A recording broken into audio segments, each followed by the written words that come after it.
ರಾ ಮ ಅದಕ್ಕೆ ತುಂಬಾ ಚೆನ್ನಾಗಿ ವಿಶ್ಲೇಷಣೆ ಇದೆ. ರಾ ಅಂದಾಗ ಒಳಗಡೆ ಇರುವ ಪಾಪಗಳೆಲ್ಲ ಹೊರಗೆ ಹೋಗುತ್ತಂತೆ. ಆ ಅಂತ ಬಾಯಿ ಓಪನ್ ಆಗುತ್ತಲ್ಲ, ಅವಾಗ ಎಲ್ಲ ಪಾಪಗಳು ಹೊರಗೆ ಹೋಗುತ್ತೆ. ಮಾ ಅನ್ಬೇಕಾದ್ರೆ ಎರಡು ಲಿಪ್ಪುಗಳು ಲಾಕ್ ಆಗುತ್ತೆ, ಹೊರಗಡೆ ಇದ್ದ ಪಾಪಗಳು ಒಳಗೆ ಹೋಗದೇನೆ ಇರುವ ಹಾಗೆ ತಡೆಯುತ್ತೆ. ಹಾಗಾಗಿ ಪಾಪಗಳನ್ನ ಪರಿಹಾರ ಮಾಡಿ ಸನ್ಮಾರ್ಗದ ಕಡೆ ಕರೆದುಕೊಂಡು ಹೋಗುವ ವ್ಯಕ್ತಿತ್ವಕ್ಕೆ ರಾಮ ಅಂತ ಹೆಸರು. ಈಗ ವಿಷ್ಣುವಿನ ಸಾಕಷ್ಟು ಅವತಾರಗಳಲ್ಲಿ ರಾಮನ ಅವತಾರ ಬಹಳವೇ ಪ್ರಮುಖವಾದದ್ದು. ರಾಮರಾಜ್ಯ, ರಾಮನೀತಿ ಹೀಗೆ ಹೇಳೋದು ಉಂಟು. ರಾಮನಿಗೆ ಯಾಕಷ್ಟು ಪ್ರಾಮುಖ್ಯತೆ, ಹಾಗೇನೆ ರಾಮನನ್ನ ಮರ್ಯಾದಾ ಪುರುಷೋತ್ತಮ ಅಂತ ಕೂಡ ಯಾಕೆ ಕರಿತೀವಿ? ವಾಸ್ತವಿಕವಾಗಿ ಭಗವಂತನ ವ್ಯೂಹ ರೂಪಗಳು ಅಂತ ಹೇಳ್ತೇವೆ. ವಾಸುದೇವ, ಸಂಕರ್ಷಣ, ಪ್ರದ್ಯುಮ್ನ, ಅನಿರುದ್ಧ ಅಂತ. ವಾಸುದೇವನೇ ರಾಮನಾದ. ಸಂಕರ್ಷಣ ಅಂತ ಭಗವಂತನ ಪದ್ಮನಾಭ ರೂಪದಿಂದ ಹುಟ್ಟಿದ ಒಂದು ರೂಪ. ಆ ಸಂಕರ್ಷಣೆ ಶೇಷ ಲಕ್ಷ್ಮಣನಾಗಿ ಬಂದ ಅಂತ. ಇನ್ನು ಅನಿರುದ್ಧ ಪ್ರದ್ಯುಮ್ನ ಅಂದ್ರೆ ಭರತ ಶತ್ರುಘ್ನರು ಅಂತ. ಒಂದು ಯಜ್ಞದ ಪಾಯಸದಲ್ಲಿ ದಶರಥ ರಾಜನಿಗೆ ಯಾವ ಕಲ್ಪನೆಗಳಿಲ್ಲ, ನನಗೊಬ್ಬ ಮಗನಾಗಬೇಕು ಅಂತಿತ್ತು. ಅವನ ಭಾವನೆಗೆ ತಕ್ಕಂತೆ ದೇವರು ನಾನು ಹೇಗೆ ಬರಬೇಕು ಅಂತ 4 ರೂಪಗಳಲ್ಲಿ ಬಂದು ನಿಂತ, ಧರೆಗೆ ಬಂದು ನಿಂತ. ಬಾಲ್ಯದಲ್ಲೇನೆ ಶಿವಧನುಸನ್ನ ತೆಗೆದು ಪಕ್ಕಕ್ಕಿಟ್ಟು ಆಟ ಆಡ್ತಿದ್ಲು, ಅಷ್ಟು ಶಕ್ತಿ ಸೀತೆಗೆ ಅಂತ ಕಥೆಗಳು ಹೇಳ್ತಾರೆ. ಕರೆಕ್ಟ್ ಆಗಿ ಹೇಳಿದ್ರಿ, ತುಂಬಾ ನಿಜವಾದ ಕಥೆ ಅದು. ಅದು ತುಂಬಾ ಸ್ವಾರಸ್ಯಕರವಾಗಿ. 3 ಬಾರಿ ನೀವು ರಾಮ ರಾಮ ರಾಮ ಅಂದ್ರೆ 1000 ಬಾರಿ ಜಪ ಮಾಡಿದಷ್ಟು ಪುಣ್ಯ ಇದೆ ಅಂತ ಒಳ್ಳೆ ಟಿಪ್ಸ್ ಇದು. ಕಲಿಯುಗದವರಿಗೆ ಪುರುಸೊತ್ತಿರಲ್ಲ. ಹಾಗಾಗಿ 3 ಬಾರಿ ರಾಮ ಅನ್ನಿ, ನಿಮ್ಮ ಬದುಕಿನಲ್ಲಿ ಮಂಗಳವಾಗುತ್ತೆ ಅಂತ. ರಾಮ ಅಂದ್ರೆ ಪ್ರಾಣ ಶಿವನಿಗೆ, ಶಿವ ಅಂದ್ರೆ ಪ್ರಾಣ ರಾಮನಿಗೆ. ಹಾಗಾಗಿ ರಾಮ ಶಿವಲಿಂಗವನ್ನ ಪ್ರತಿಷ್ಠೆ ಮಾಡ್ತಾನೆ. ಶಿವ ಯಾವಾಗಲೂ ಪಾರ್ವತಿಗೆ ಹೇಳ್ತಾನೆ, ಆ ಮಂತ್ರ ಈ ಮಂತ್ರ ಜಪಿಸಿ ಕೆಡಲು ಬೇಡ, ರಾಮ ಮಂತ್ರವ ಜಪಿಸು ಅಂತ ಹೇಳಿದ್ದು ಯಾರಿಗೆ? ಪಾರ್ವತಿಗೆ ಹೇಳಿದ್ದು ಶಿವ. ರಾಮ ಪರಶುರಾಮ 2 ವಿಷ್ಣು ಅವತಾರಗಳು ಹೇಗೆ ಒಬ್ರಿಗೊಬ್ರು ಎದುರುಗಡೆ ಬಂದ್ರು, ಮತ್ತೆ ಹೇಗೆ ಅವರಿಬ್ರಿಗೆ ಯುದ್ಧ ಆಯ್ತು ಅನ್ನೋದು ಎಷ್ಟೊಂದು ಜನಗಳ ಪ್ರಶ್ನೆ ಇದೆ. ಶಬರಿ ರಾಮನಿಗೆ ಎಂಜಲು ಹಣ್ಣುಗಳನ್ನ ಕೊಡ್ತಾರೆ. ಎಂಜಲು ತಿಂದ ನಿಜವಾಗ್ಲೂ ರಾಮ? ನಮಸ್ಕಾರ, ನಾನು ಹಂಸ. ನೀವು ನೋಡ್ತಿದ್ದೀರಾ ಹಂಸ ವಸಿಷ್ಠ ಯೂಟ್ಯೂಬ್ ಚಾನೆಲ್. ಇದು ಹರಟೆ ವಿತ್ ಹಂಸ. ರಾಮಾಯ ರಾಮಭದ್ರಾಯ ರಾಮಚಂದ್ರಾಯ ವೇಧಸೆ ರಘುನಾಥಾಯ ನಾಥಾಯ ಸೀತಾಯ ಪತಯೇ ನಮಃ. ರಾಮ ಅಂದ್ರೆ ನಮ್ಮೆಲ್ಲರಿಗೂ ವಿಶೇಷವಾದ ಪ್ರೀತಿ, ವಿಶೇಷವಾದ ಭಕ್ತಿ. ರಾಮ ಅಂತಿದ್ದ ಹಾಗೇನೆ ಮನ್ಸಲ್ಲೊಂದು ಧೈರ್ಯನೇ ಮೂಡುತ್ತೆ. ರಾಮನವಮಿಯ ಈ ಶುಭ ಸಂದರ್ಭದಲ್ಲಿ ರಾಮನ ಬಗ್ಗೆ, ರಾಮಾಯಣದ ವಿಚಾರಗಳ ಬಗ್ಗೆ ನಮ್ಮ ಎಪಿಸೋಡ್ ಅಲ್ಲಿ ಇವತ್ತು ತಿಳ್ಕೊಳ್ಳೋಣ.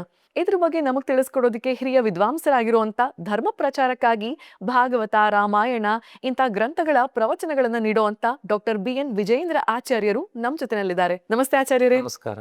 ಹೇಗಿದ್ದೀರಿ?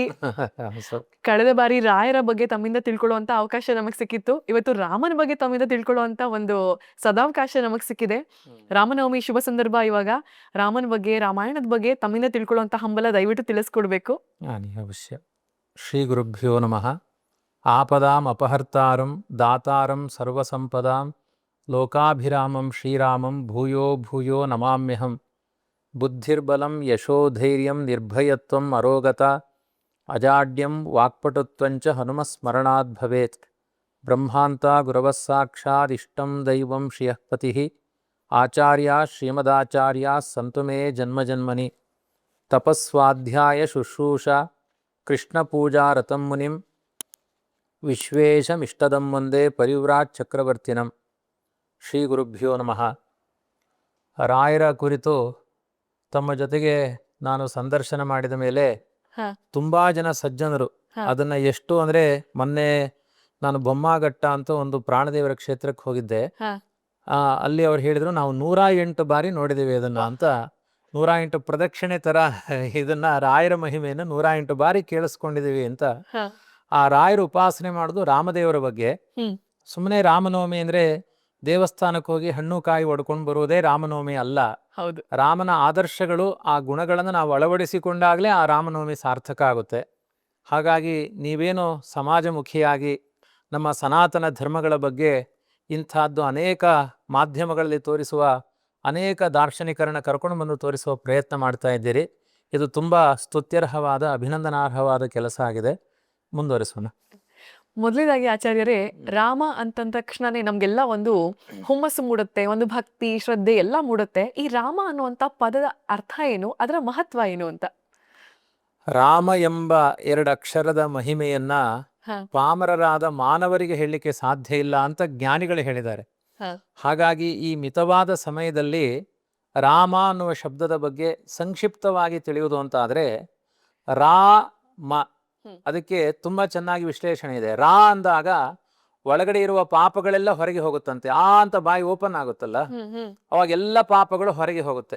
ಅನ್ಬೇಕಾದ್ರೆ 2 ಲಿಪ್ಪುಗಳು ಲಾಕ್ ಆಗುತ್ತೆ, ಹೊರಗಡೆ ಇದ್ದ ಪಾಪಗಳು ಒಳಗೆ ಹೋಗದೇನೆ ಇರುವ ಹಾಗೆ ತಡೆಯುತ್ತೆ. ಹಾಗಾಗಿ ಪಾಪಗಳನ್ನ ಪರಿಹಾರ ಮಾಡಿ ಸನ್ಮಾರ್ಗದ ಕಡೆ ಕರೆದುಕೊಂಡು ಹೋಗುವ ವ್ಯಕ್ತಿತ್ವಕ್ಕೆ ರಾಮ ಅಂತ ಹೆಸರು. ಅದರ ಶಬ್ದಾರ್ಥವೇ ಹಾಗೆ. ಮತ್ತೆ ರಾಮ ಅಂದ್ರೆ ರಮಯತೀತಿ ರಾಮ ಅಂತ. ಮತ್ತೊಬ್ಬರಿಗೆ ತನ್ನಲ್ಲಿರುವ 1000 ಕಷ್ಟಗಳನ್ನ ಆಲೋಚನೆ ಮಾಡದೆ ಮತ್ತೊಬ್ಬರಿಗೆ ಸಂತೋಷ ಕೊಡುವ ವ್ಯಕ್ತಿತ್ವಕ್ಕೆ ರಾಮ ಅಂತ ಕರೆಯುವುದು. ರಾಮ ವನವಾಸಕ್ಕೆ ಹೋದ, ಯಾವುದೇ ಪಾಪಗಳನ್ನು ಮಾಡದೆ, ಅಪರಾಧಗಳನ್ನು ಮಾಡದೆ, ಯಾರದ್ದೋ ಒಂದು ಇಷ್ಟಾರ್ಥಗಳನ್ನು ಪೂರೈಸಲಿಕ್ಕೆ ತಾನು ವನವಾಸಕ್ಕೆ ಹೋದ. ಒಂದು ಬಾರಿಯೂ ನಾನೇನ್ ತಪ್ಪು ಮಾಡಿದ್ದೆ, ನನ್ನನ್ನು ಯಾಕೆ ಕಾಡಿಗೆ ಕಳಿಸಿದ್ರು ಅಂತ ಅವನ 13,000 ವರ್ಷ ಜೀವಿತ ಅವಧಿಯಲ್ಲಿ ಒಂದು ಬಾರಿ ಪ್ರಶ್ನೆ ಮಾಡಲಿಲ್ಲ.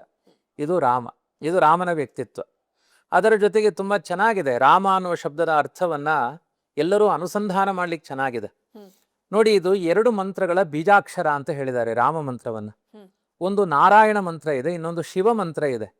ಶಿವನಿಗೆ ತುಂಬಾ ಇಷ್ಟವಾದ ದೈವ ರಾಮ. ಮತ್ತೆ ಸ್ವಯಂ ಅವನು ನಾರಾಯಣನ ಅವತಾರ, ವಾಸುದೇವನ ಅವತಾರ ರಾಮ ಅಂತ, ವಿಷ್ಣುವಿನ ಅವತಾರ ಅಂತಾನೆ ಕರಿತೇವೆ. ನಾರಾಯಣ ಅನ್ನಬೇಕಾದ್ರೆ ಓಂ ನಮೋ ನಾರಾಯಣಾಯ ಅಂತ ಒಂದು ಮಂತ್ರ. ಅದರಲ್ಲಿ ನಾರಾಯಣಾಯ ಅನ್ಬೇಕಾದ್ರೆ ರಾ ಅನ್ನೋದನ್ನ ತೆಗೆದ್ರೆ ನಾಯನಾಯ ಅಂತ ಆಗುತ್ತೆ. ಅಯನ ಅಂದ್ರೆ ಮೋಕ್ಷ ಅಂತ ಅರ್ಥ. ಅಯನ ಅಂದ್ರೆ ನಿಮಗೆ ಮೋಕ್ಷ ಆಗಲ್ಲ. ಯಾಕಾಗಲ್ಲ ಅಂದ್ರೆ ರಾಮ ಮಂತ್ರದ ರೇಫಾಕ್ಷರ ತೆಗೆದು ಬಿಟ್ಟಿದಿರಲ್ವಾ, ನಿಮಗೆ ಮೋಕ್ಷ ಆಗಲ್ಲ. ಅದನ್ನ ಸೇರಿಸಿದ್ರೆ ಮೋಕ್ಷ ಆಗುತ್ತೆ. ಅದಕ್ಕೆ ನಾರಾಯಣ ಮಂತ್ರದ ಬೀಜ ಮಂತ್ರ ಈ ರೇಫಾಕ್ಷರ. ಇನ್ನ ನಮಃ ಶಿವಾಯ ಅಂತ ಕರೀತಾರೆ. ನಮಃ ಅನ್ಬೇಕಾದ್ರೆ 2ನೇ ಅಕ್ಷರ ಮಕಾರ, ರಾಮ. ನಮಃ ಶಿವಾಯ ಅನ್ಬೇಕಾದ್ರೆ ಮಕಾರ ತೆಗೆದ್ರೆ ಏನಾಗುತ್ತೆ, ನ ಶಿವಾಯ ಅಂತ ಆಗುತ್ತೆ. ಶಿವ ಅಂದ್ರೆ ಮಂಗಳ ಅಂತ ಅರ್ಥ. ನ ಶಿವಾಯ, ನಿಮಗೆ ಮಂಗಳ ಆಗಲ್ಲ. ನಾರಾಯಣ ಮಂತ್ರದಲ್ಲಿ ಬೀಜ ಮಂತ್ರ ರೇಫಾಕ್ಷರ ರಾಮ ಮಂತ್ರದ್ದು, ಶಿವ ಮಂತ್ರದಲ್ಲಿ ಮಕಾರ. ಹಾಗಾಗಿ ರಾಮ ಮಂತ್ರ ಜಪ ಮಾಡಿದ್ರೆ ನಾರಾಯಣ ಮಂತ್ರ ಶಿವ ಮಂತ್ರವನ್ನ ಜಪ ಮಾಡಿದ ಫಲ ಸಿಗುತ್ತೆ ಎನ್ನುವ ಅರ್ಥದಲ್ಲಿ ರಾಮ ಅಂತ ಹೇಳಿದ್ದಾರೆ. ಇನ್ನೂ ಸ್ವಾರಸ್ಯ ಇದೆ. ರಾಮ ರಾಮೇತಿ ರಾಮೇತಿ ರಮೇ ರಾಮೇ ಮನೋರಮೆ, ತುಂಬಾ ಪ್ರಸಿದ್ಧವಾದ ಶ್ಲೋಕ ಅದು. ಹೌದು. ರಾ ಅನ್ಬೇಕಾದ್ರೆ ವರ್ಗೀಯ ವ್ಯಂಜನಾಕ್ಷರ, ಅವರ್ಗೀಯ ವ್ಯಂಜನಾಕ್ಷರ ಅಂತ. ವರ್ಗೀಯ ವ್ಯಂಜನಾಕ್ಷರದಲ್ಲಿ ಪಾಪ ಭಾಬ ಮ 5ನೇ ಅಕ್ಷರ. ಅವರ್ಗೀಯ ವ್ಯಂಜನಾಕ್ಷರದಲ್ಲಿ ರೇಫಾಕ್ಷರ 2. 5 2 ಎಷ್ಟು, 10. ಒಂದ್ಸಲಿ ರಾಮ ಅಂದ್ರೆ 10 ಬಾರಿ ರಾಮ ಅಂತ ಹೇಳಿದ ಪುಣ್ಯ ಇದೆ.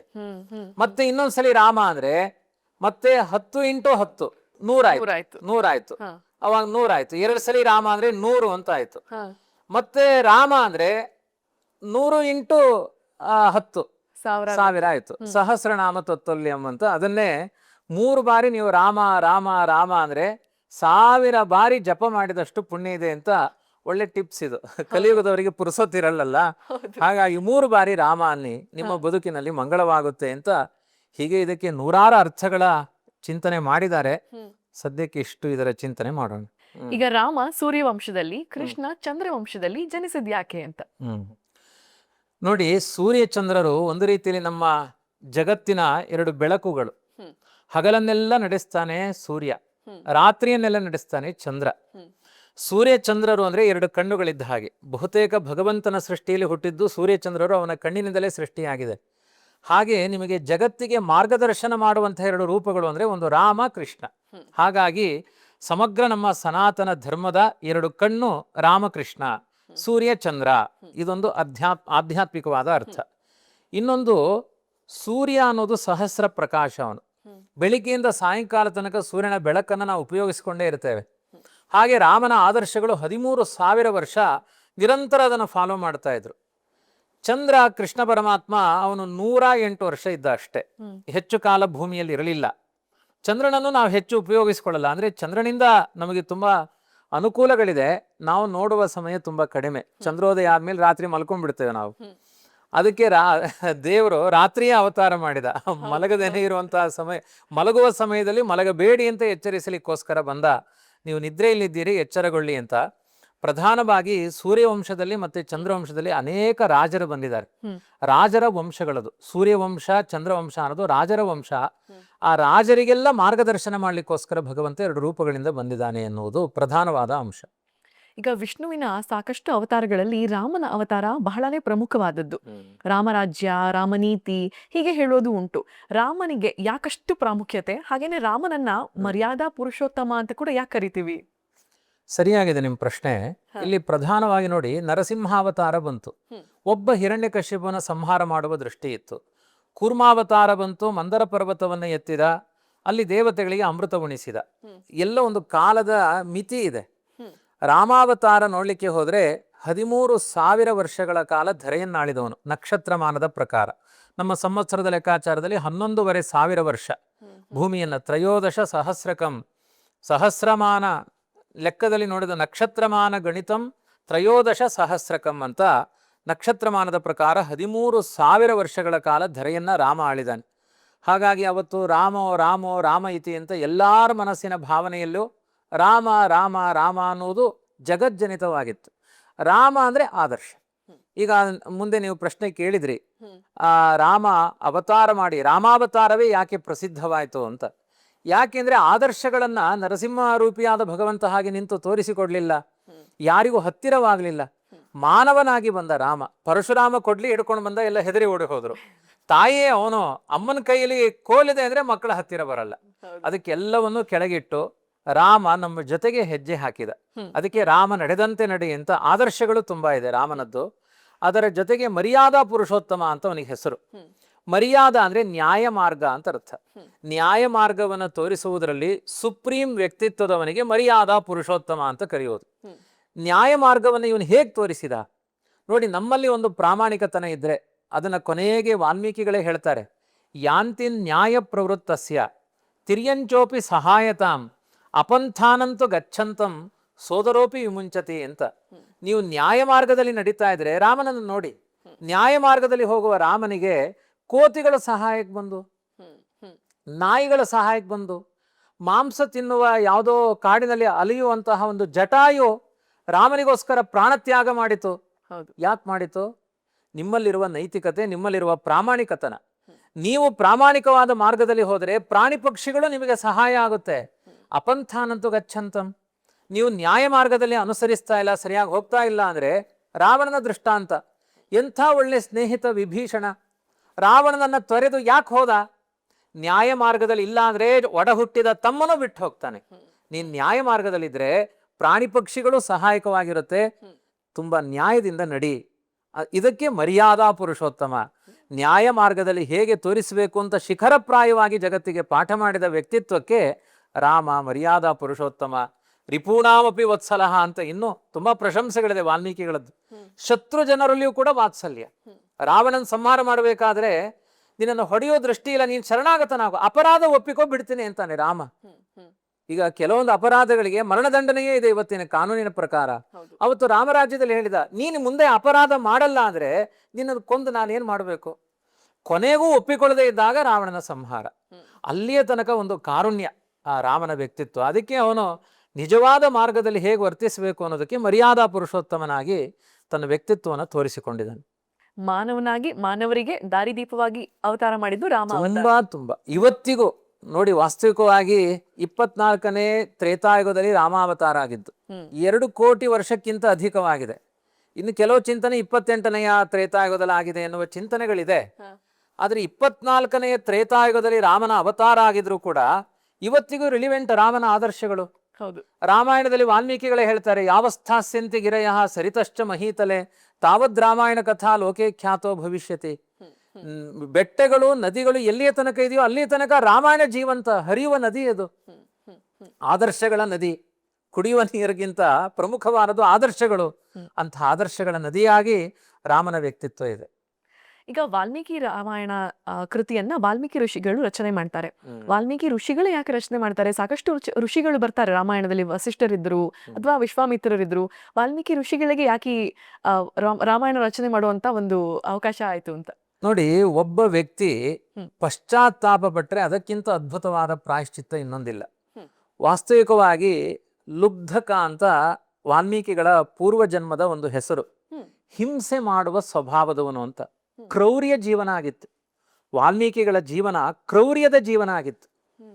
ಒಂದು ದಿನ ಅವರಿಗೆ ಪಶ್ಚಾತ್ತಾಪ ಆಯಿತು, ಛೇ ಎಷ್ಟು ಪ್ರಾಣಿಗಳನ್ನು ಹಿಂಸೆ ಮಾಡ್ತಾ ಇದ್ದೇನೆ, ಮನುಷ್ಯನ ಸ್ವಾರ್ಥಕ್ಕಾಗಿ ಏನು ಬೇಕಾದರೂ ಮಾಡ್ತಾನೆ ಮನುಷ್ಯ. ಅವತ್ತಿನ ಕಾಲದಲ್ಲಿ ಅವರಿಗೆ ಆದ ಒಂದು ಮನಸ್ಸಿನ ಪರಿವರ್ತನೆ, ಅಂತಹ ಪರಿವರ್ತನೆಯಾಗಿ ನಾನು ಸರಿಯಾದ ದಾರಿಯಲ್ಲಿ ಹೋಗಬೇಕು ಅಂದಾಗ ನಾರದರು ಬರ್ತಾರೆ. ನಾರದರು ಬಂದು ಹೇಳ್ತಾರೆ, ನಿಮ್ಮಿಂದ ತುಂಬಾ ದೊಡ್ಡ ಮಹತ್ತರವಾದ ಕಾರ್ಯಕ್ರಮ ನಡಿಲಿಕ್ಕಿದೆ. ಸಮಗ್ರ ರಾಮಾಯಣದ ಚಿಂತನೆಗಳು ಪ್ರತ್ಯಕ್ಷವಾಗಿ ಎಷ್ಟೋ, ವಾಸ್ತವಿಕವಾಗಿ ವಾಲ್ಮೀಕಿಗಳು ರಾಮಾಯಣ ಬರಿಬೇಕಾದ್ರೆ ಎಷ್ಟೋ ಅಂಶಗಳಲ್ಲಿ ರಾಮ 13,000 ವರ್ಷ ಇದ್ದಿದ್ದು. ಎಲ್ಲಾ ಪಿಕ್ಚರನ್ನು ಒಂದು ಕಾಲದಲ್ಲಿ ನಿಂತು ವ್ಯಾಖ್ಯಾನ ಮಾಡೋರಿಗೆ ಬರುವುದಿಲ್ಲ ಅದು. ಆದರೆ ಪ್ರತ್ಯಕ್ಷಮೇವ ದರ್ಶಿತಂ ಅಂತ ಹೇಳ್ತಾರೆ ವಾಲ್ಮೀಕಿಗಳು. ಬ್ರಹ್ಮದೇವರು ನಾರದರ ಅನುಗ್ರಹದಿಂದ ಹಿಂದೆ ಮುಂದೆ ನಡೆದ ಘಟನೆಗಳೆಲ್ಲ ಎದುರುಗಡೆ ಒಂದು ನಾಟಕ ಮಾಡಿ ತೋರಿಸಿದ ಹಾಗೆ ಅವ್ರ ಕಣ್ಮುಂದೆ ಬರ್ತಾ ಇತ್ತು. ಹಾಗಾಗಿ ಒಂದು ತುಂಬಾ ದೊಡ್ಡ ಅಂತಃಸತ್ವ ಇತ್ತು ವಾಲ್ಮೀಕಿಗಳಲ್ಲಿ. ಕೆಲವರು ಮನುಷ್ಯರು ಕೆಟ್ಟ ಕೆಲಸಗಳನ್ನು ಮಾಡ್ತಾರೆ, ಅದು ತಾತ್ಕಾಲಿಕ. ಅದು ದೇವರು ಬಾಹ್ಯವಾದ ಒಳ್ಳೆ ಕೆಲಸ, ಬಾಹ್ಯವಾದ ಕೆಟ್ಟ ಕೆಲಸ ನೋಡಲ್ಲ, ಅವರ ಮನಃಶುದ್ಧಿಯನ್ನು ನೋಡ್ತಾನೆ. ಅವ್ರ ನ್ಯಾಚುರಲ್ ಆಗಿ ಅವರ ಕ್ವಾಲಿಟಿ ಇದೆ, ಒಂದು ಒಳ್ಳೆಯ ವ್ಯಕ್ತಿತ್ವ ಇದೆ ಎಂದಾಗ ತಾತ್ಕಾಲಿಕವಾಗಿ ಏನಾದ್ರು ತಪ್ಪು ಮಾಡಿದ್ರೆ ಅದನ್ನ ಕ್ಷಮಿಸ್ತಾನೆ ದೇವರು. ಇದು ದೇವರೇ ಹೇಳುವ ಮಾತು. ರಾಮಾಯಣದಲ್ಲಿ ವಾಲ್ಮೀಕಿಗಳು ಹೇಳ್ತಾರೆ, ಸಕೃದೇವ ಪ್ರಪನ್ನಾಯ ತವಾಸ್ಮೀತಿ ಚ ಯಾಚತೆ ಅಭಯಂ ಸರ್ವಭೂತೇಭ್ಯೋ ದದಾಮೇತದ್ವ್ರತಂ ಮಮ. ಒಂದು ಬಾರಿ, ಇನ್ನು ಮುಂದೆ ಇಂಥ ತಪ್ಪು ಮಾಡಲ್ಲ, ಹಿಂದೆ 1000 ತಪ್ಪು ಮಾಡಿರಲಿ, ಅದನ್ನೇ ಕ್ಷಮಾ ಸಮುದ್ರ ಅಂತ ದೇವರನ್ನ ಪ್ರಶಂಸೆ ಮಾಡೋದು. ಒಂದು ಬಾರಿ ನಾನು ಇನ್ನು ಮುಂದೆ ತಪ್ಪು ಮಾಡಲ್ಲ ಅಂತ ಅವನ ಮನಸ್ಸನ್ನ ಸ್ವಚ್ಛ ಮಾಡಿಕೊಂಡು ಬಂದ್ರೆ ನನ್ನ ಅಭಯದಾನ ಸಾರ್ವಕಾಲಿಕವಾಗಿದೆ ಅಂತಾನೆ ರಾಮ. ಬರೀ ವಾಲ್ಮೀಕಿಗಳಿಗಲ್ಲ, ಇವತ್ತು ನಮ್ಮ ಬದುಕಿನಲ್ಲಿಯೋ ಏನೇನೋ ತಪ್ಪುಗಳನ್ನು ಮಾಡ್ತೇವೆ. ಇಲ್ಲ ದೇವರೇ ನಾನಿನ್ನ ತಪ್ಪು ಮಾಡಲ್ಲ ಅಂದ್ರೆ ದೇವರ ಕರುಣಾರಸ ನಮ್ಮ ಜೀವನದಲ್ಲಿ ಹರಿದು ಬರುತ್ತೆ. ಅದಕ್ಕೆ ಜ್ವಲಂತ ನಿದರ್ಶನ ವಾಲ್ಮೀಕಿಗಳು. ಅದಕ್ಕೆ ವಾಲ್ಮೀಕಿಗಳನ್ನ ಸ್ತೋತ್ರ ಮಾಡುವ ಪದ್ಧತಿ ಇದೆ. ಇವತ್ತು ವಾಲ್ಮೀಕಿ ಜನಾಂಗ ಅಂತಾನೆ ಇದೆ, ಅವರೆಲ್ಲ ಹೆಮ್ಮೆ ಪಡಬೇಕು. ನಮ್ಮ ಒಂದು ಈ ಪರಂಪರೆಯಲ್ಲಿ ಇಂಥ ಒಂದು ಅದ್ಭುತವಾದ ಸಮಾಜಕ್ಕೆ ಆದರ್ಶ ನೀಡುವ ರಾಮನ ವ್ಯಕ್ತಿತ್ವವನ್ನ ಸಾರ್ವಕಾಲಿಕವಾಗಿ ದಾಖಲೆ ಮಾಡಿದ ಇತಿಹಾಸ ಗ್ರಂಥವನ್ನು ಕೊಟ್ಟವರು ವಾಲ್ಮೀಕಿಗಳು. ಅವರ ಜನಾಂಗದವರೆಲ್ಲ ಸಂತೋಷ ಪಡಬೇಕೀಗ. ಆದ್ರಿಂದ ಯಾವ ವರ್ಗದವರು ಏನು ಇಂಥ ವರ್ಗದವರೇ ಶ್ರೇಷ್ಠರು ಅಂತ ಬಾಹ್ಯವಾದ ಒಂದು ಜಾತಿಗಳನ್ನ ನೋಡಿ ವರ್ಗೀಕರಣ ಮಾಡೇ ಇಲ್ಲ ನಮ್ಮ ಇತಿಹಾಸ. ಅದಕ್ಕೆ ಜ್ವಲಂತ ನಿದರ್ಶನ ವಾಲ್ಮೀಕಿ ರಾಮಾಯಣ. ಈಗ ವಾಲ್ಮೀಕಿ ಜನಾಂಗದವರು ಬರೆದ ರಾಮಾಯಣವನ್ನ ಪ್ರತಿದಿನ ನಾವು ಪಾರಾಯಣ ಮಾಡ್ತೇವೆ, ನಾವು ರಾಮಾರಾಧಕರಾಗಿದ್ದೇವೆ. ಆದ್ರಿಂದ ಇದರಲ್ಲಿ ವರ್ಗೀಕರಣ ಇಲ್ಲ.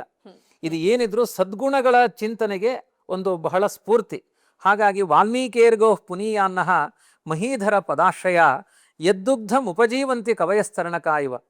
ಸಮಗ್ರ ನಮ್ಮ ಇತಿಹಾಸದಲ್ಲಿ ತ್ರೇತಾಯುಗದಿಂದ ಕಲಿಯುಗ ಇಲ್ಲಿಯ ತನಕನು ಯಾರ್ಯಾರು ಕವಿಗಳು ಅಂತ ಬಂದಿದ್ದಾರೆ ಅವರಿಗೆಲ್ಲ ಮೂಲ ಸ್ರೋತ ವಾಲ್ಮೀಕಿಗಳು ಅನ್ನುವ ಕಾಮಧೇನುವಿನ ರಸ ಅಂತಾರೆ. ಅಂತಹ ಕಾಮಧೇನು ಅವರು ಕೊಟ್ಟದ್ದನ್ನೇ ಉಪಯೋಗಿಸಿಕೊಂಡು ಎಷ್ಟೆಲ್ಲ ರಾಮಾಯಣ, ಬೀದಿ ನಾಟಕ, ಗೊಂಬೆ ಆಟ ಏನೆಲ್ಲ ಬಂತು ನಮ್ಮ ಸಮಾಜದಲ್ಲಿ, ಎಲ್ಲದಕ್ಕೂ ಮೂಲ ಸ್ಫೂರ್ತಿ ಯಾರು? ವಾಲ್ಮೀಕಿಗಳು. ಅಂಥ ಒಂದು ಅದ್ಭುತವಾದ ಮಹಾಕಾವ್ಯವನ್ನ ರಚನೆ ಮಾಡಿದ ಪುಣ್ಯ ಪುರುಷರು, ಋಷಿಶ್ರೇಷ್ಠರು ವಾಲ್ಮೀಕಿಗಳು. ತುಂಬಾ ಅರ್ಥಪೂರ್ಣವಾದ ಚಿಂತನೆ. ಈಗ ರಾಮಾಯಣ ಪ್ರಾರಂಭ ಆಗತ್ತೆ. ಬಾಲಕಾಂಡ, ರಾಮನ ಬಾಲ್ಯದ ಬಗ್ಗೆ ನಮಗೆ ತಿಳಿಸ್ಕೊಡೋದಾದ್ರೆ, ರಾಮನ ಅವತಾರವೇ ಒಂದು ಅದ್ಭುತ. ರಾಮ ಒಬ್ಬ ಅವತಾರ ಮಾಡಲಿಲ್ಲ, ವಾಸ್ತವಿಕವಾಗಿ ಭಗವಂತನ ವ್ಯೂಹ ರೂಪಗಳು ಅಂತ ಹೇಳ್ತೇವೆ. ವಾಸುದೇವ, ಸಂಕರ್ಷಣ, ಪ್ರದ್ಯುಮ್ನ, ಅನಿರುದ್ಧ ಅಂತ. ವಾಸುದೇವನೇ ರಾಮನಾದ. ಸಂಕರ್ಷಣ ಅಂತ ಭಗವಂತನ ಪದ್ಮನಾಭ ರೂಪದಿಂದ ಹುಟ್ಟಿದ ಒಂದು ರೂಪ.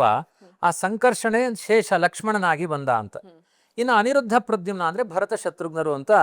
ಒಂದು ಯಜ್ಞದ ಪಾಯಸದಲ್ಲಿ ದಶರಥ ರಾಜನಿಗೆ ಯಾವ ಕಲ್ಪನೆಗಳಿಲ್ಲ, ನನಗೊಬ್ಬ ಮಗನಾಗಬೇಕು ಅಂತಿತ್ತು. ಅವನ ಭಾವನೆಗೆ ತಕ್ಕಂತೆ ದೇವರು ನಾನು ಹೇಗೆ ಬರಬೇಕು ಅಂತ 4 ರೂಪಗಳಲ್ಲಿ ಬಂದು ನಿಂತ, ಧರೆಗೆ ಬಂದು ನಿಂತ. ಇದು ರಾಮನ ಆಗಮನ ಆಗುತ್ತೆ. ಅದು ಎಂಥ ಅದ್ಭುತ ಅಂದ್ರೆ 60,000 ವರ್ಷ ತ್ರೇತಾಯುಗದಲ್ಲೆಲ್ಲ ಅಸ್ಥಿಗತ ಪ್ರಾಣ ಅಂತ, ಮೂಳೆ ಶಿಥಿಲ ಆಗೋ ತನಕನೂ ಜೀವ ಇರುತ್ತೆ. ಕಲಿಯುಗದಲ್ಲಿ ಅನ್ನಗತ ಪ್ರಾಣ, ಸಾಯಂಕಾಲ ತನಕ ಅನ್ನ ಕೊಡ್ಲಿಲ್ಲ ಅಂದ್ರೆ ಸತ್ತೋಗ್ತಾರೆ.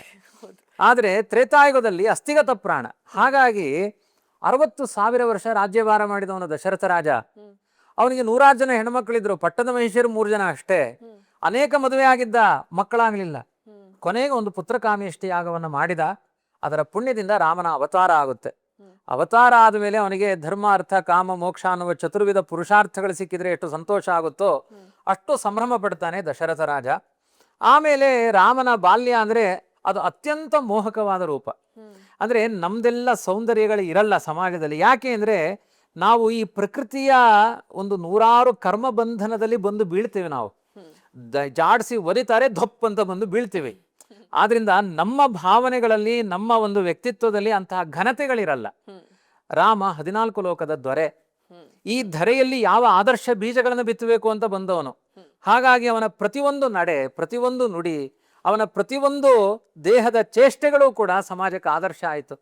ಹಾಗಾಗಿ ರಾಮನ ಬಾಲ್ಯ ಸಮಗ್ರ ಜಗತ್ತನ್ನು ಆಕರ್ಷಣೆ ಮಾಡಿತ್ತು. ಅದನ್ನು ವಾಲ್ಮೀಕಿಗಳೇ ಹೇಳ್ತಾರೆ, ಯಾರು ರಾಮನನ್ನು ನೋಡ್ಲಿಲ್ಲ ತನ್ನನ್ನು ತಾನೇ ಶಪಿಸಿಕೊಳ್ತಾ ಇದ್ರಂತೆ, ಥೂ ನಿನ್ನ ಜೀವನಕ್ಕೆ ದರಿದ್ರ ಜೀವನ, ಆ ರಾಮನನ್ನು ನೋಡ್ಲಿಲ್ಲಲ್ಲ ಅಂತ.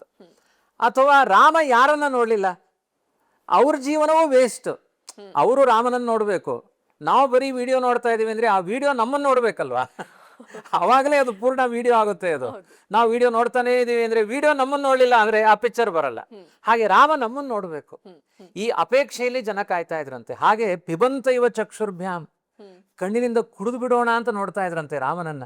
ಲಿಹಂತ ಇವ ಜಿಹ್ವಯ, ನಾಲಿಗೆಯಿಂದ ಒಮ್ಮೆ ನೆಕ್ಕು ಬಿಡೋಣ ರಾಮನನ್ನ ಅಂತ. ಅಷ್ಟು ಸ್ವೀಟ್ ಪರ್ಸನ್ ಅಂತಾರಲ್ಲ, ಅಂತ ಅದ್ಭುತವಾದ ವ್ಯಕ್ತಿತ್ವ ರಾಮನದ್ದು. ಅವನ ರೂಪ ಲಾವಣ್ಯಗಳು, ಅವನ ವರ್ತನೆಗಳು, ಅವನ ನೀತಿ ಪ್ರಜ್ಞೆಗಳು. ಅಮ್ಮ ಕೌಸಲ್ಯ ತಂದು ಒಂದು ತುತ್ತು ರಾಮ ತಿನ್ನು ಅಂದ್ರೆ ಕೈಯಲ್ಲಿಸ್ಕೊಂಡು ಅಮ್ಮ ಮೊದಲು ನೀನ್ ತಿನ್ನು ಅಂತ ಆ ಅಮ್ಮನ ಬಾಯಿಗೆ ಹಾಕ್ತಾ ಇದ್ದಂತೆ. ಇಂತಹ ಸದ್ಗುಣಗಳು ರಾಮನದ್ದು ಅವನ ಬಾಲ್ಯದಲ್ಲಿ. ಆಮೇಲೆ ಒಂದು ದಿನ ಹಠ ಮಾಡಿದ ರಾಮ, ನಾನು ಊಟ ಮಾಡಲ್ಲ ಅಂತ ಹಠ. ಹೆಂಗ್ ಊಟ ಮಾಡಿಸ್ಬೇಕು ಗೊತ್ತೇ ಆಗಲಿಲ್ಲ ಕೌಸಲ್ಯಗೆ. ಕೊನೆಗೆ ವಸಿಷ್ಠರು ಉಪಾಯ ಮಾಡಿದ್ರಂತೆ. ಹಠ ಮಾಡ್ತಿದ್ದಾನೆ ರಾಮ, ಆ ಚಂದ್ರ ಬೇಕು ನನಗೆ ಅಂತ ಹಠ. ಚಂದ್ರ ಬೇಕೆಂದು ತಾ ಹಠ ಮಾಡಿದ ಅಂತ ಒಂದು ಬಾಲ್ಯದ ಕಥೆ ಇದೆ. ಕೊನೆಗೆ ವಸಿಷ್ಠರು ಬಂದು ಒಂದು ಕನ್ನಡಿಯನ್ನು ಇಡ್ತಾರೆ, ಕನ್ನಡಿಯಲ್ಲಿ ಚಂದ್ರನ ಪ್ರತಿಫಲನ ಬೀಳುತ್ತೆ. ಓ ನನ್ನ ಕೈಗೆ ಚಂದ್ರ ಸಿಕ್ಕಿದ ಅಂತ ಊಟ ಮಾಡ್ತಾನೆ. ಅಂದ್ರೆ ಇದೆಲ್ಲ ರಾಮ ಒಂದು ಆ ವಸಿಷ್ಠರ ಮಾಧ್ಯಮದಲ್ಲಿ ನಿಮ್ಮ ಹೃದಯ ಅನ್ನುವ ಕನ್ನಡಿಯನ್ನು ಸ್ವಚ್ಛ ಮಾಡಿಕೊಳ್ಳಿ, ಎಷ್ಟೇ ದೂರದ ವ್ಯಕ್ತಿತ್ವದ ಆ ಚಂದ್ರನೂ ಕೂಡ ಹತ್ತಿರಕ್ಕೆ ಬರ್ತಾನೆ. ಒಂದು ಗುರು ಮಾಧ್ಯಮ ಮಾಡಿ ಒಂದು ಆದರ್ಶಗಳನ್ನ ಸಮಾಜಕ್ಕೆ ಕೊಟ್ಟ. ಹೀಗೆ ಬೆಳೀತಾ ಬೆಳೀತಾ ರಾಮ ತನ್ನ 15-15 ವರ್ಷಕ್ಕೆ ವಿಶ್ವಾಮಿತ್ರರಿಂದ ಮಾಡ್ಲಿಕ್ಕೆ ಆಗದೇ ಇರುವ ಒಂದು ದುಸ್ಸಾಹಸವಾದ ಖರ, ತ್ರಿಶಿರ, ದೂಷಣ ಅವರದ್ದೆಲ್ಲ ತುಂಬಾ ದೊಡ್ಡ ಆಕ್ರಮಣಗಳು. ಅಂದ್ರೆ ಯಜ್ಞ ಯಾಗ ಮಾಡಬೇಕಾದ್ರೆ ಅವರ ತಲೆ ಮೇಲೆ ಮಲಮೂತ್ರಗಳನ್ನು ಮಾಡುವುದು, ಒಂದು ತರ ಧರ್ಮ ವಿರೋಧಿಯಾದ ಗುಂಪು ಸಮಗ್ರ ಜನಸ್ಥಾನದಲ್ಲಿ ಅವತ್ತಿನ ದಂಡಕಾರಣ್ಯದಲ್ಲಿ ವ್ಯಾಪಕವಾಗಿ ಇತ್ತು. ಯಾವ ಋಷಿಮುನಿಗಳ ಮನಸ್ಸಿಗೂ ಸಮಾಧಾನ ಇಲ್ಲ.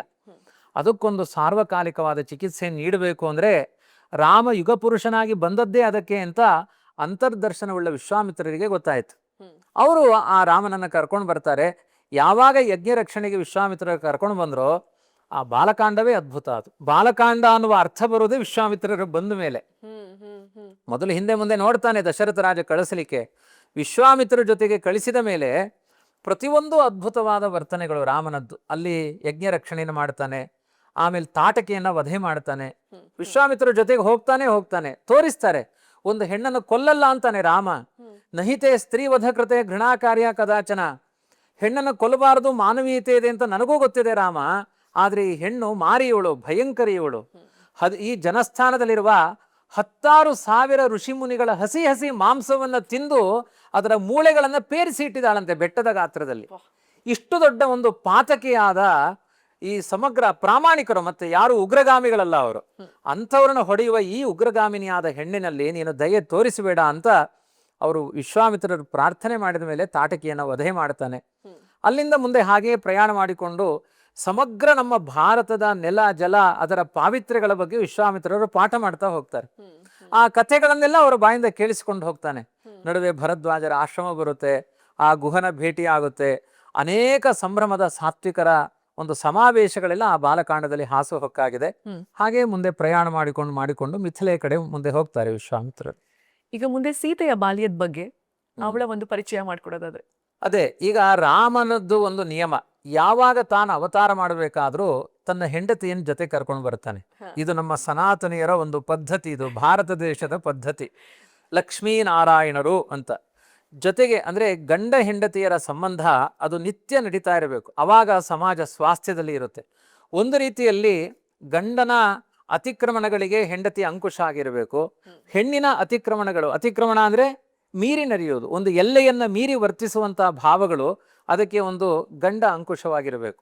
ಅವಾಗ ನಮ್ಮ ಸಮಾಜ ಸ್ವಾಸ್ಥ್ಯದಲ್ಲಿ ಸಾಗುತ್ತೆ. ಅಥವಾ ಹೆಣ್ಣಿಗೆ ಒಂದು ಮರ ಬಳ್ಳಿಗಳಿಗೆ ಆಶ್ರಯ ಪರಸ್ಪರ ಇದ್ದ ಹಾಗೆ. ಇದನ್ನು ತೋರಿಸಲಿಕ್ಕೋಸ್ಕರ ಆ ಸಾಕ್ಷಾತ್ ಲಕ್ಷ್ಮೀನಾರಾಯಣರೇ ರಾಮ ಸೀತೆಯರಾಗಿ ಅವತಾರ ಮಾಡಬೇಕಾಗಿದೆ. ರಾಮ ಅಗ್ನಿಕುಂಡದಿಂದ ಉದಿಸಿದ, ಸೀತೆ ಜನಕರಾಜ ಯಾಗ ಮಾಡಬೇಕು ಅನ್ನುವ ದೃಷ್ಟಿಯಿಂದ ಭೂಮಿಯನ್ನು ಉಳುವ ಪ್ರಸಂಗದಲ್ಲಿ ಮಕ್ಕಳಾಗಬೇಕು ಅಂತ ಹೊರಟಿದ್ದ. ಅವಾಗ ಭೂಮಿಯಿಂದ ಅವಳು ಅಯೋನಿಜೆಯಾಗಿ ಒಂದು ಕಮಲ ಪುಷ್ಪದ ನಡುವಿಂದ ಸಿಕ್ಕಿದ್ಲು ಅಂತ. ಭೂಮಿಯಲ್ಲಿ ಮಗು ಸಿಗುತ್ತಾ ಅಂದ್ರೆ ಎಲ್ಲ ಸಿಗೋದು ಭೂಮಿಯಿಂದಲೇ. ಅದು ರೂಪಾಂತರ ಆಗಬೇಕಾದ್ರೆ ತಡ ಆಗುತ್ತೆ. ಅಲ್ಲಿ ನೇರವಾಗಿ ಆ ಯುಗದಲ್ಲಿ ಆ ಶಕ್ತಿಯಿಂದ ಎಲ್ಲಾ ಚೇತನ ವರ್ಗಗಳಿರೋದು ಎಲ್ಲಿ ಹೇಳಿ? ಭೂಮಿಯಲ್ಲೇ. ಹಾಗಾಗಿ ಭೂಮಿಯಿಂದ ಯಜ್ಞದ ನೇಗಿಲಿಗೆ ಸೀತಾ ಅಂತ ಕರೀತಾರೆ ಸಂಸ್ಕೃತದಲ್ಲಿ. ಸೀರತಾ ಜಾತ ಸೀತಾ ಅಂತ. ಸೀರತಾ ಅಂದ್ರೆ ಆ ನೇಗಿಲಿನ ಮೊಳೆ, ಆ ಗುಳ ಅಂತ ಕರೀತಾರೆ. ಆ ಗುಳದ ತುದಿತಾಗಿ ಹುಟ್ಟಿದ್ರಿಂದ ಅವಳಿಗೆ ಸೀತಾ ಅಂತ ಹೆಸರು ಬರುತ್ತೆ. ಆ ನಿಮಿ ಚಕ್ರವರ್ತಿಯ ಮಗ ಮಿಥಿ ಅಂತ. ಆ ಮಿಥಿಯ ಮಗ ಜನಕರಾಜ ಆದ್ರಿಂದ ಮೈಥಿಲ ಅಂತ ಅವನಿಗೆ ಹೆಸರು, ಅಂದ್ರೆ ಮೈಥಿಲಿ ಅಂತ ಇವಳಿಗೆ ಹೆಸರು ಬರುತ್ತೆ. ಆಮೇಲೆ ಜನಕರಾಜನ ಮಗಳಾದ್ರಿಂದ ಜಾನಕಿ ಅಂತ ಹೆಸರು ಬರುತ್ತೆ. ವಿದೇಹ ನಗರ ಆದ್ರಿಂದ ವೈದೇಹಿ ಅಂತ ಹೆಸರು ಬರುತ್ತೆ. ಆದ್ರೆ ಅವಳ ಮೂಲತಃ ಜನ್ಮನಾಮ ಏನು ಅಂದ್ರೆ ಸೀತಾ. ಅವಳು ಹುಟ್ಟಿದ್ದು ಆ ಸೀರತಾದಿಂದ ಆದ್ರಿಂದ ಅವಳಿಗೆ ಸೀತಾ ಅಂತ ಜನ್ಮನಾಮ ಬರುತ್ತೆ. ಬಾಲ್ಯದಲ್ಲೇನೆ ಶಿವಧನಸ್ಸನ್ನ ತೆಗೆದು ಪಕ್ಕಕ್ಕಿಟ್ಟು ಆಟ ಆಡ್ತಿದ್ಲು, ಅಷ್ಟು ಶಕ್ತಿ ಸೀತೆಗೆ ಅಂತ ಕಥೆಗಳು ಕರೆಕ್ಟ್ ಆಗಿ ಹೇಳಿದ್ರಿ. ತುಂಬಾ ನಿಜವಾದ ಕಥೆ ಅದು. ಅದು ತುಂಬಾ ಸ್ವಾರಸ್ಯಕರವಾಗಿದೆ. ಜನಕರಾಜನಿಗೆ ಒಂದಷ್ಟು ಆದರ್ಶಗಳು ಬೇಕಾಗಿತ್ತು. ಅವನಿಗೆ ರಾಮ ಇನ್ನೂ ಬಾಲ್ಯದಲ್ಲಿದ್ದಾನೆ. ಆದರ್ಶಕ್ಕಾಗಿ ಅವತ್ತಿನ ಒಂದು ಅದ್ಭುತವಾದ ಪರಾಕ್ರಮದ ರೂಪ, ಅಂತಃಸತ್ವ ಇರುವಂತಹ ತೇಜಸ್ಸು. ರಾಮ ಬೇರೆ ಅಲ್ಲ, ಪರಶುರಾಮ ಬೇರೆ ಅಲ್ಲ. ಪರಶುರಾಮನ ಸ್ವಭಾವ ಕ್ರೌರ್ಯದ ಸ್ವಭಾವ ಅಲ್ಲ, ದುಷ್ಟರ ವಿರುದ್ಧ ಮಾತ್ರ ಕ್ರೌರ್ಯ. ಹಾಗಾಗಿ ಆ ಪರಶುರಾಮ ದೇವರ ಮನೆಗೆ ಜನಕರಾಜ ಅವಾಗವಾಗ ಹೋಗಿ ತತ್ವಚಿಂತನೆಗಳನ್ನು ಮಾಡ್ತಾ ಇದ್ದ. ಒಂದು ದಿನ ಅವನ ಮನೆಗೆ, ಜನಕರಾಜನ ಮನೆಗೆ ಹೋದಾಗ ಆ ಪರಶುರಾಮ ದೇವರ ಮನೆಗೆ ಜನಕರಾಜ ಸೀತೆಯನ್ನು ಕರ್ಕೊಂಡು ಹೋಗ್ತಾನೆ. ಅವಾಗ ಇವರು ತತ್ವಚಿಂತನೆ ಮಾಡ್ತಾ ಇದ್ದಾರೆ. 4 ವರ್ಷದ ಸೀತೆ ಆ ಮೂಲೆಯಲ್ಲಿರುವ ಒಂದು ಧನುಸ್ಸನ್ನು ತಗೊಂಡು ಆಟ ಆಡ್ಲಿಕ್ಕೆ ಶುರು ಮಾಡ್ತಾಳೆ. ಅವಾಗ ಪರಶುರಾಮ ದೇವರು ಹೇಳ್ತಾರೆ, ಬೇಡ ಹೋಗು, ನಿನಗೆ ಇವತ್ತಿಂದ ತತ್ವಚಿಂತನೆ ಬೇಕಾಗಿಲ್ಲ. ಅಲ್ಲ, ಏನು ಅಪರಾಧ ಆಯ್ತು? ಏನು ಅಪರಾಧ ಅಲ್ಲ, ನೀನು ಕರ್ಕೊಂಡು ಬಂದಿರುವ ಹುಡುಗಿ ಅವಳು ಜಗನ್ಮಾತೆ ಲಕ್ಷ್ಮೀದೇವಿ. ಆ ಧನುಸ್ಸನ್ನ ನಾನ್ ಬಿಟ್ರೆ ಇನ್ಯಾರಿಗೂ ಎತ್ತಲಿಕ್ಕಾಗಲ್ಲ. ಆಗುತ್ತೆ ಅಂದ್ರೆ ನನ್ನ ಹೆಂಡತಿಗೆ ಆಗೋದು, ಅಂದ್ರೆ ಲಕ್ಷ್ಮೀದೇವಿಗೆ ಆಗೋದು. ಆ ಕೆಲಸ ಮಾಡಿದಾಳ, ಆದ್ರಿಂದ ಇವಳು ಸಾಮಾನ್ಯಳಲ್ಲ.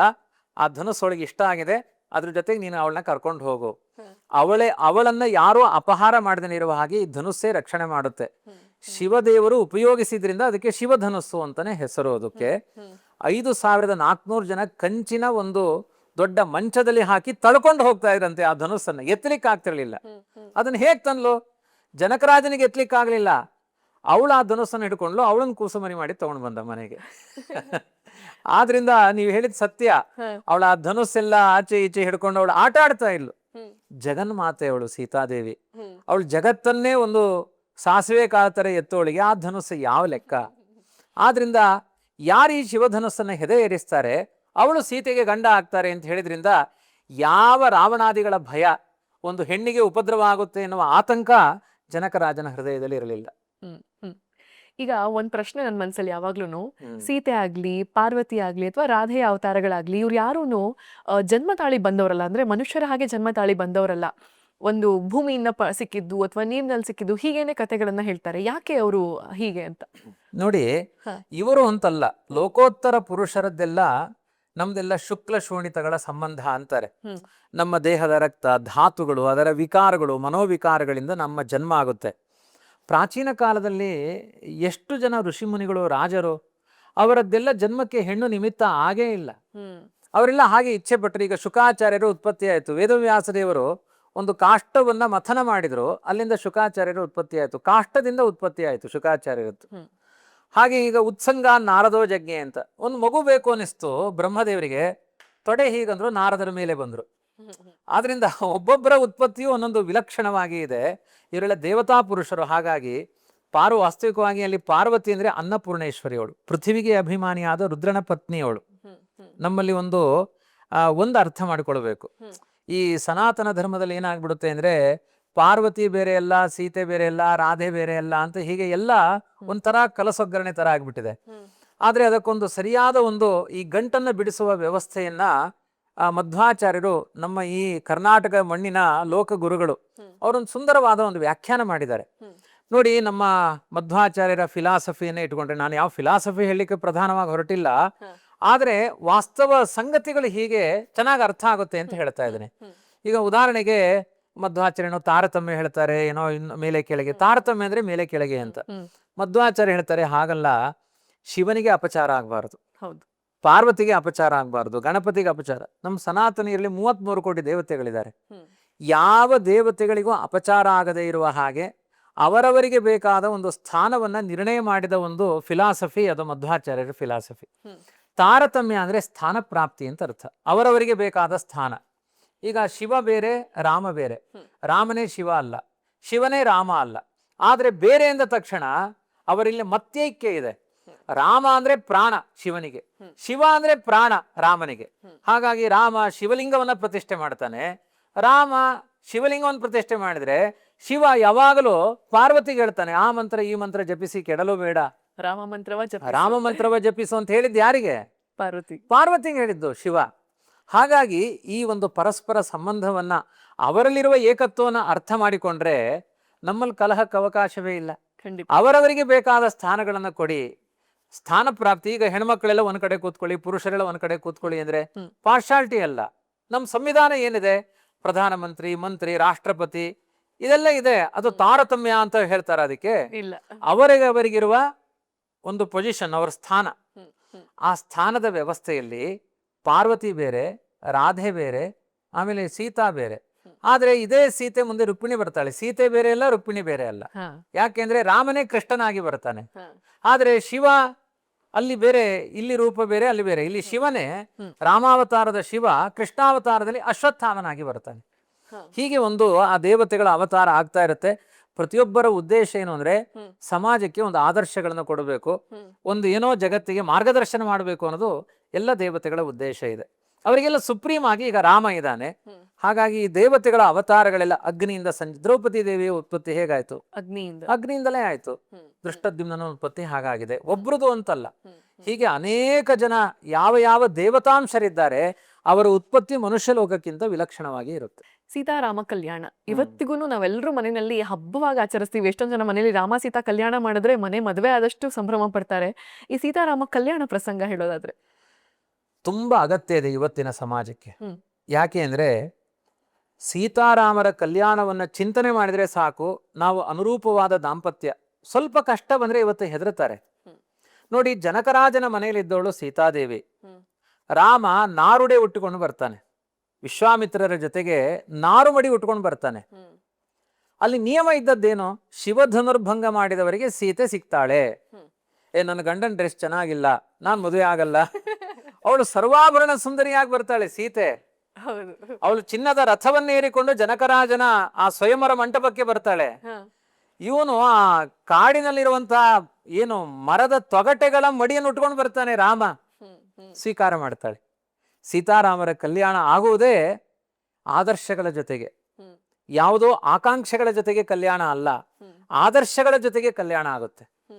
ಬಹುತೇಕ ನಮ್ಮ ಪುರಾಣ ಇತಿಹಾಸಗಳಲ್ಲಿ ಇದರಷ್ಟು ಪವಿತ್ರವಾದ ಕಲ್ಯಾಣ ಇನ್ನೊಂದಿಲ್ಲ. ಯಾಕೆ ಅಂದ್ರೆ ಜನಕರಾಜನಿಗೆ ಯಥಾರ್ಥ ಜ್ಞಾನ ಇತ್ತು, ಸೀತೆಯನ್ನ ರಾಮನೇ ವರಿಸ್ತಾನೆ, ಪರಶುರಾಮ ದೇವರ ಉಪದೇಶ ಆಗಿತ್ತು. ದಶರಥ ರಾಜನ ಮನೆಯಲ್ಲಿ ತುಂಬಾ ಸಂಭ್ರಮ ಆಯಿತು. ಒಂದು ಸೀತಾ ಕಲ್ಯಾಣದ ಜೊತೆಗೆ ಆ ಲಕ್ಷ್ಮಣ, ಭರತ, ಶತ್ರುಘ್ನರಿಗೆ ಕಲ್ಯಾಣ ಆಗಿಬಿಡುತ್ತೆ. ಮಾಂಡವಿ, ಶ್ರುತಕೀರ್ತಿ, ಊರ್ಮಿಳ ಅವರದೆಲ್ಲ ಕಲ್ಯಾಣ ಆಗಿಬಿಡುತ್ತೆ. ಒಂದು ಮನೆಯಲ್ಲಿ ಒಬ್ಬರಿಗೆ ಕಲ್ಯಾಣ ಫಿಕ್ಸ್ ಆಗಿದೆ ಅಂದ್ರೆ ಅದೇ ಕಲ್ಯಾಣ ಮಂಟಪದಲ್ಲಿ 4 ಜನಕ್ಕೆ ಒಟ್ಟಿಗೆ ಕಲ್ಯಾಣ ಆಗಿ ಹೋಯ್ತು, ನಾವು ಯೋಚನೆಯೂ ಮಾಡದೆ ಅಂತಿದ್ರೆ ಅದು ಸೀತಾ ಕಲ್ಯಾಣ ಮಾತ್ರ. ಹಾಗಾಗಿ ಇದರ ಆದರ್ಶ ಏನು? ಸಮಾಜಕ್ಕೆ ಹಿತ ಆಗಲಿ ಎನ್ನುವ ದೃಷ್ಟಿಯಿಂದ ಭಗವಂತ ತನ್ನ ಕಲ್ಯಾಣವನ್ನ ಭೂಲೋಕದಲ್ಲಿ ತೋರಿಸಿಕೊಂಡ. ವಾಸ್ತವಿಕವಾಗಿ ಅನಾದಿ ಕಾಲದಿಂದ ಅವನ ಹೆಂಡತಿಯೇ ಲಕ್ಷ್ಮೀದೇವಿ. ನೀನು ಮೊದಲಿಂದ ಹೆಂಡತಿ ಬಾ, ನನಗೆ ಗೊತ್ತಿದೆ ಅಂತ ಕರ್ಕೊಂಡು ಹೋಗ್ಬಿಡ್ಬೋದಿತ್ತು. ಯಾಕ ಕ್ರಮಬದ್ಧವಾದ ಕಲ್ಯಾಣ?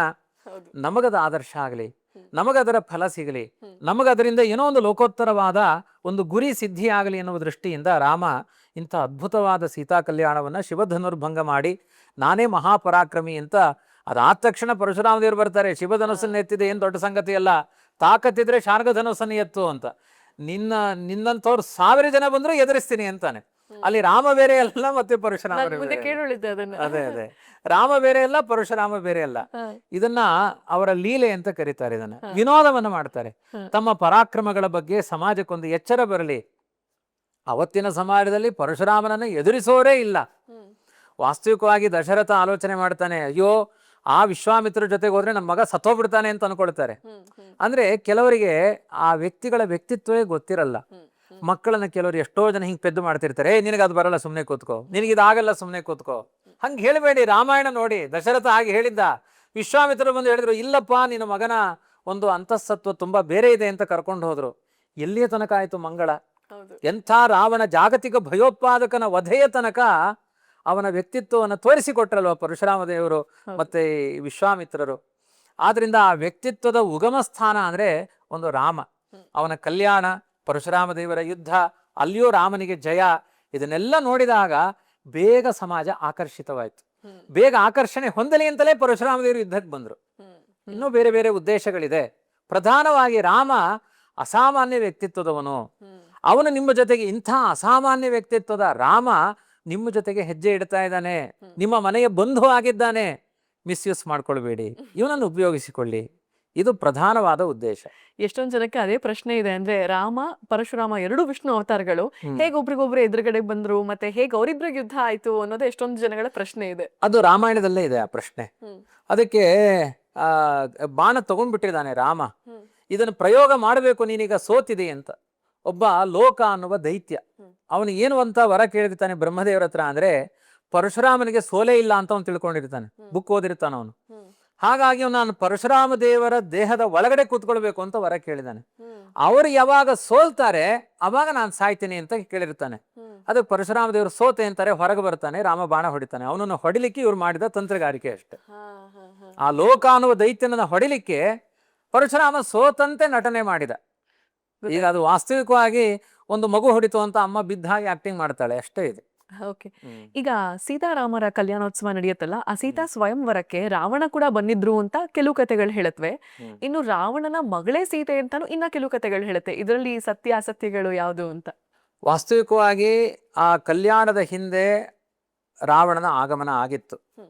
ರಾವಣ ಮಾತ್ರ ಅಲ್ಲ, ಅವತ್ತಿನ ಕಾಲದ ಯಾರ್ಯಾರು ಚಕ್ರವರ್ತಿಗಳು ಅಂತಿದ್ದಾರೆ ಎಲ್ಲ ಬಂದು ಒಂದು ಪ್ರಯತ್ನ ಮಾಡಿದ್ದಾರೆ.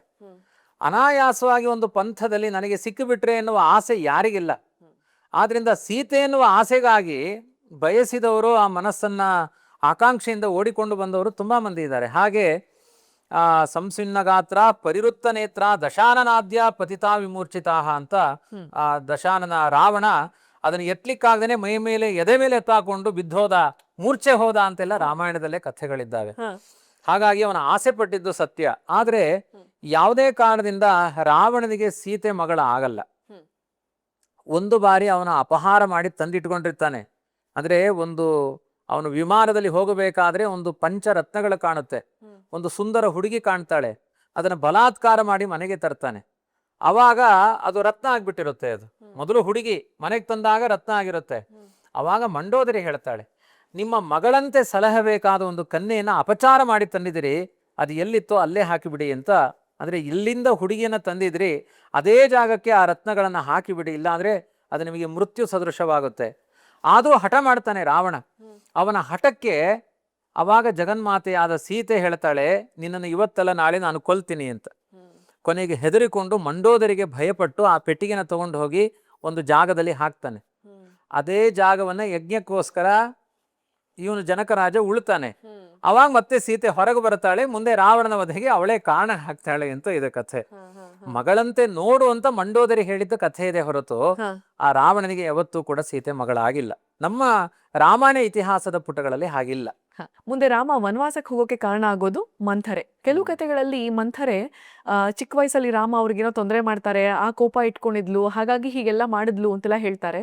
ಅದು ನಿಜಾನಾ, ಅಥವಾ ರಾಮನ ಈ ವನವಾಸದ ಪ್ರಸಂಗದ ಬಗ್ಗೆ ತಾವು ಹೇಳೋದಾದ್ರೆ? ರಾಮಾಯಣದಲ್ಲಿ ಅನೇಕ ದುಷ್ಟಶಕ್ತಿಗಳ ಪಾತ್ರ ಚಿತ್ರಣ ಇದೆ. ಶೂರ್ಪಣಖೆ ಇದೆ, ಆಮೇಲೆ ಇವಳು ಮಂಥರೆ ಇದ್ದಾಳೆ, ತಾಟಕೆ ಇದ್ದಾಳೆ. ಇದು ಕಲ್ಪನೆಗಳನ್ನ ಮಾಡ್ತಾ ಹೋಗಬಾರದು. ಪ್ರತಿಯೊಬ್ಬರಿಗೂ ಕಲ್ಪನೆ ಮಾಡ್ಬೇಕಾಗತ್ತೆ. ರಾಮ ತಾಟಕೆಯನ್ನೇನೋ ಗೋಳಿಕೊಂಡ್ಬಿಟ್ಟಿದ್ದ, ಅದಕ್ಕೆ ಅವಳು ಹೊಡಿಲಿಕ್ಕೆ ಬಂದ್ಲು. ಶೂರ್ಪಣೆಯನ್ನೇನೋ ಗೋಳಿಕೊಂಡ್ಬಿಟ್ಟಿದ್ದ, ಅದಕ್ಕೆ ಶೂರ್ಪಣಖೆಯನ್ನ ರಾಮ ಹಿಂಗ್ ಮಾಡಿದ. ಯಾವುದೂ ಕೂಡ ಇವು ಕಾರಣಗಳಾಗಲ್ಲ. ಕೆಲವರು ವ್ಯಕ್ತಿಗಳ ಸ್ವಭಾವ. ಮಂಥರೆ ಎನ್ನೋಳು ವಾಸ್ತವಿಕವಾಗಿ ನಮ್ಮ ರಾಮಾಯಣದ ಪ್ರಕಾರನೇ ಅಲಕ್ಷ್ಮಿ ಸ್ವರೂಪ. ಈ ಜಗತ್ತಿಗೆ ಒಂದು ಪ್ರತಿಬಂಧಕವಾದ ವೈರಸ್ಗಳು ಅಂತ ಕೆಲವಿದೆ. ಇವತ್ತು ನಾವು ಇಷ್ಟು ಸ್ವಚ್ಛ ಜೀವನ ಮಾಡ್ತಾ ಇದೀವಿ, ವೈರಸ್ ಯಾಕೆ ಬಂತು? ಅದು ಒಂದು ಜೀವಕೋಶಗಳೇ ಅಲ್ಲಿಯೂ ಕೂಡ. ಅಂಥ ಜೀವಕೋಶಗಳು ಯಾಕಿದೆ? ಒಳ್ಳೆದ್ರ ಜೊತೆಗೆ ಕೆಟ್ಟದ್ದು ಪ್ರತಿ ಯುಗದಲ್ಲೂ ಬರುತ್ತೆ. ಅದನ್ನ ನಮ್ಮ ಒಳ್ಳೆತನದಿಂದ ಹತ್ತಿಕ್ಕುವ ವ್ಯವಹಾರ ಹೇಗೆ, ಆ ಶಕ್ತಿ ಸಾಮರ್ಥ್ಯಗಳು ಹೇಗೆ ಅನ್ನೋದನ್ನು ತೋರಿಸಲಿಕ್ಕೆ ರಾಮನ ಅವತಾರ ಆಗಿದೆ. ಹಾಗಾಗಿ ಬಾಲ್ಯದಲ್ಲಿ ಯಾವುದೇ ಕಾರಣದಿಂದ ಯಾವ ವ್ಯಕ್ತಿಗಳಿಗೂ ಹಿಂಸೆ ಮಾಡಿಲ್ಲ. ರಾಮನ ಅಪ್ಪನೂ ಅಷ್ಟೇ, ದಶರಥ ರಾಜನೂ ಅಷ್ಟೇ.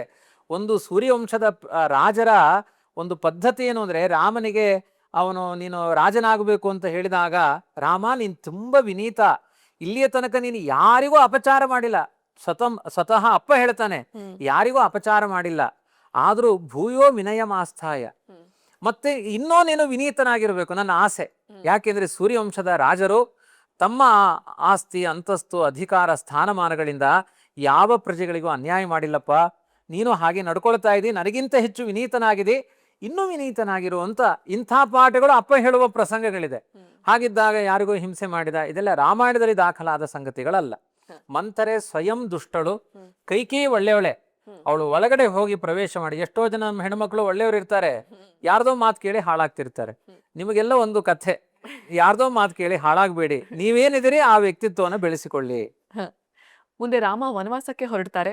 ವನವಾಸದ ದಿನಗಳು, ಸೀತೆ ಜೊತೆಲಿ ಹೋಗೋದು, ಲಕ್ಷ್ಮಣ ಜೊತೆಲಿ ಹೋಗೋದು, ಈ ಎಲ್ಲ ಪ್ರಸಂಗಗಳು ನೋಡಿ. ವನವಾಸದ ಪ್ರಸಂಗವೂ ಕೂಡ ಅದ್ಭುತ. ಅದು ಈಗ ರಾಮ ಪಟ್ಟಾಭಿಷೇಕಕ್ಕೆಲ್ಲ ತಯಾರು ಮಾಡಿಯಾಗಿದೆ. ಪುಷ್ಯ ನಕ್ಷತ್ರದಲ್ಲಿ ಭಾನುವಾರದ ದಿವಸ ವಸಿಷ್ಠರ ಅಧ್ಯಕ್ಷತೆಯಲ್ಲಿ ರಾಮನಿಗೆ ಪಟ್ಟಾಭಿಷೇಕ.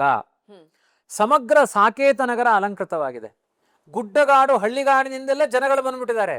ಎಲ್ಲರೂ ಎಲ್ಲ ಒಟ್ಟೊಟ್ಟಿಗೆ ತಂಡೋಪತಂಡವಾಗಿ ಬಂದಿದ್ದಾರೆ. ರಾಮನಿಗೆ ಪಟ್ಟಾಭಿಷೇಕ, ರಾಮನಿಗೆ ಪಟ್ಟಾಭಿಷೇಕ. ಮಂಥರೆ ಆ ಕೈಕೇಯಿ ಮನಸ್ಸನ್ನು ಹಾಳು ಮಾಡಿ, ನೀನು 2 ವರ ಕೇಳ್ಕೊ ಅಂತಾಳೆ. ಮೊದಲನೇ ಬಾರಿಗೆ ಮಂಥರೆ ಬಂದು ಹೇಳ್ತಾಳೆ, ಹೇ ರಾಮನಿಗೆ ಪಟ್ಟಾಭಿಷೇಕ ನಿಂಗೆ ಗೊತ್ತಿಲ್ವಾ ಅಂತ. ಅವಳು ತನ್ನ ಕಂಠದಲ್ಲಿರುವಂತಹ ಮಣಿಮಾಲೆಯನ್ನು ತೆಗೆದು ಮಂಥರೆಗೆ ಹಾಕ್ಬಿಡ್ತಾಳೆ. ಇದಕ್ಕಿಂತ ಒಳ್ಳೆಯ ಸಂತೋಷ ಸಂಗತಿ ಇನ್ನೇನಿದೆ? ಯಾಕೆ ಅಂದರೆ, ರಾಮೇವಾ ಭರತೆ ವಾಪಿ ವಿಶೇಷಂ ನೋಪಲಕ್ಷಯೇ, ನನಗೆ ರಾಮನೂ ಒಂದೇ ಭರತನೂ ಒಂದೇ. ಇನ್ನೂ ಹೇಳಬೇಕು ಅಂದರೆ, ಭರತನಿಗಿಂತ ಜಾಸ್ತಿ ನನ್ನನ್ನು ಪ್ರೀತಿ ಮಾಡೋನು ರಾಮ ಅಂತಾಳೆ ಕೈಕೇಯಿ. ಅವಳ ವ್ಯಕ್ತಿತ್ವ ತುಂಬ ಒಳ್ಳೆಯದೆ. ಇವಳು ಕ್ರಮವಾಗಿ ಅದನ್ನು ಏನೋ ತಲೆ ತಿಕ್ಕುದು ಅಂತಾರಲ್ಲ, ಆ ಥರ ಅವಳ ಮನಸ್ಸನ್ನು ಹಾಳು ಮಾಡ್ತಾಳೆ. ರಾಮ ಹೋಗುವಷ್ಟರೊಳಗಡೆಗೆ ಹೇಳಿ ಕಳಿಸ್ತಾಳೆ ಕೈಕೇಯಿ. ಹೋದಾಗ ತುಂಬ ದೊಡ್ಡ ರಾದ್ಧಾಂತ ಆಗಿರುತ್ತೆ. ದಶರಥ ರಾಜ ವರ ಕೊಟ್ಟು ಸಿಕ್ಕಾಕೊಂಡಿರ್ತಾನೆ, ಅಸಹಾಯಕನಾಗಿರ್ತಾನೆ. ಆ ಪ್ರಸಂಗದಲ್ಲಿ ಕೈಕೇಯಿ 2 ವರಗಳನ್ನು ತಾನೇ ಹೇಳ್ತಾಳೆ. ದಶರಥ ಬಾಯ್ಬಿಟ್ಟು ಹೇಳೋದೇ ಇಲ್ಲ ರಾಮಾಯಣದ ಪ್ರಕಾರ. ಒಂದು ವರದಿಂದ ರಾಮ ಕಾಡಿಗೆ ಹೋಗಬೇಕು, ಇನ್ನೊಂದು ವರದಿಂದ ಭರತ ರಾಜ ಆಗಬೇಕು. ಅದ್ರ ಮಧ್ಯ ದಶರಥ ಕೇಳ್ತಾನೆ, ಭರತ ರಾಜ ಆದ್ರೆ ಸಾಕು, ಇವನ್ಯಾಕೆ ಕಾಡಿಗೆ ಕಳಿಸ್ತೀನಿ? ಇಲ್ಲ, ಪ್ರತಿದಿನ ಗಲಾಟೆಗಳು ಶುರು ಆಗುತ್ತೆ. ರಾಮ ಇಲ್ಲಿದ್ರೆ ಅವನನ್ನು ಹೊರಗೆ ಹಾಕಬೇಕು. 14 ವರ್ಷ ಅವನು ಕಾಡಿಗೆ ಹೋದ್ಮೇಲೆ ಇನ್ನ ರಾಮ ಅವನಿಲ್ಲ ಅಂತ ಹೇಳಿ ಎಲ್ಲ ಭರತನಿಗೆ ತುಂಬ ಮೆಜಾರಿಟಿ ಬರುತ್ತೆ ಅಂತ ಕೆಟ್ಟ ಒಂದು ರಾಜಕೀಯ ತಂತ್ರ. ಅವತ್ತೇ ಹಾಗಾಗಿತ್ತು ಅಂದರೆ ಇವತ್ತಿನ ಕಥೆಯನ್ನು ಏನಂತ ಚಿತ್ರಣ ಮಾಡೋಣ. ಹಾಗಾಗಿ ರಾಜಕೀಯ ವ್ಯಕ್ತಿತ್ವದ ಹಿನ್ನೆಲೆಯಲ್ಲಿ ಅವ್ರು ಏನೇನೋ ಮಾಡ್ತಾ ಇದ್ರೆ, ಈಗ ನಾವು ರಾಮನನ್ನ ಒಂದು ಪುರುಷೋತ್ತಮ ಅಂತ ಹೇಳಿದೀವಿ, ಇಂಥದ್ದಕ್ಕೆಲ್ಲ ಅವ್ನು ಸಿಕ್ಕಾಕೊಳ್ಬೇಕಾ? ಅವನ ಉದ್ದೇಶವೂ ಅದೇ ಆಗಿತ್ತು. ಅವನು ಈ ಭೂಲೋಕದಲ್ಲಿ ಎಂಜಾಯ್ ಮಾಡಲಿಕ್ಕೆ ಬಂದವನಲ್ಲ, ಸಮರ್ಪಣೆಗಾಗಿ ಬಂದ ವ್ಯಕ್ತಿತ್ವಕ್ಕೆ ರಾಮ ಅಂತ ಕರೀತಾರೆ. ನಾನು ಮೊದಲೇ ಹೇಳಿದೆ, ರಮಯತೀತಿ ರಾಮ, ಮತ್ತೊಬ್ಬರಿಗೆ ಸಂತೋಷ ಕೊಡ್ಲಿಕ್ಕೆ ಬಂದವನೇ ಹೊರತು ತಾನು ಎಂಜಾಯ್ ಮಾಡ್ಲಿಕ್ಕೆ ಬಂದವನಲ್ಲ, ಎನ್ಲೈಟನ್ ಮಾಡೋದಕ್ಕೆ. ಕರೆಕ್ಟ್. ಹಾಗಾಗಿ ರಾಮ ಏನ್ ಮಾಡಿದ, ಯಾವ ಪಟ್ಟಾಭಿಷೇಕವನ್ನ ಸಂಭ್ರಮದಿಂದ ಸ್ವಾಗತಿಸಿದ್ನೋ ಅದೇ ಸಂತೋಷವನ್ನ ವನವಾಸದಲ್ಲೇ ವ್ಯಕ್ತಪಡಿಸಿದ. ನಮಗಾದ್ರೆ ನಮಗೆ ಯಾಕೆ ಕರಿಬೇಕಾಗಿತ್ತು ಇಂಥ ಅವಮಾನ ಮಾಡ್ಲಿಕ್ಕೆ ಅಂತ ಏನೋ ಮಾತುಗಳನ್ನ ಆಡ್ತಿದ್ದು. ವಾಲ್ಮೀಕಿಗಳು ಹೇಳ್ತಾರೆ, ಸರೋವರದಲ್ಲಿ ಅರಳಿದ ಕಮಲ ಪುಷ್ಪದ ಹಾಗೆ ಇತ್ತು ರಾಮನ ಮುಖ ನೀನು ಕಾಡಿಗೆ ಹೋಗಬೇಕು ಅಂತ ಹೇಳಿದಾಗ. ಅಷ್ಟು ಸಂತೋಷದಿಂದ ಹೊರಗೆ ಬಂದ. ಇನ್ನೂ ಒಂದು ಹಾಸ್ಯದ ಪ್ರಸಂಗವನ್ನು ವಾಲ್ಮೀಕಿಗಳ ಚಿತ್ರಣ ಮಾಡ್ತಾರೆ.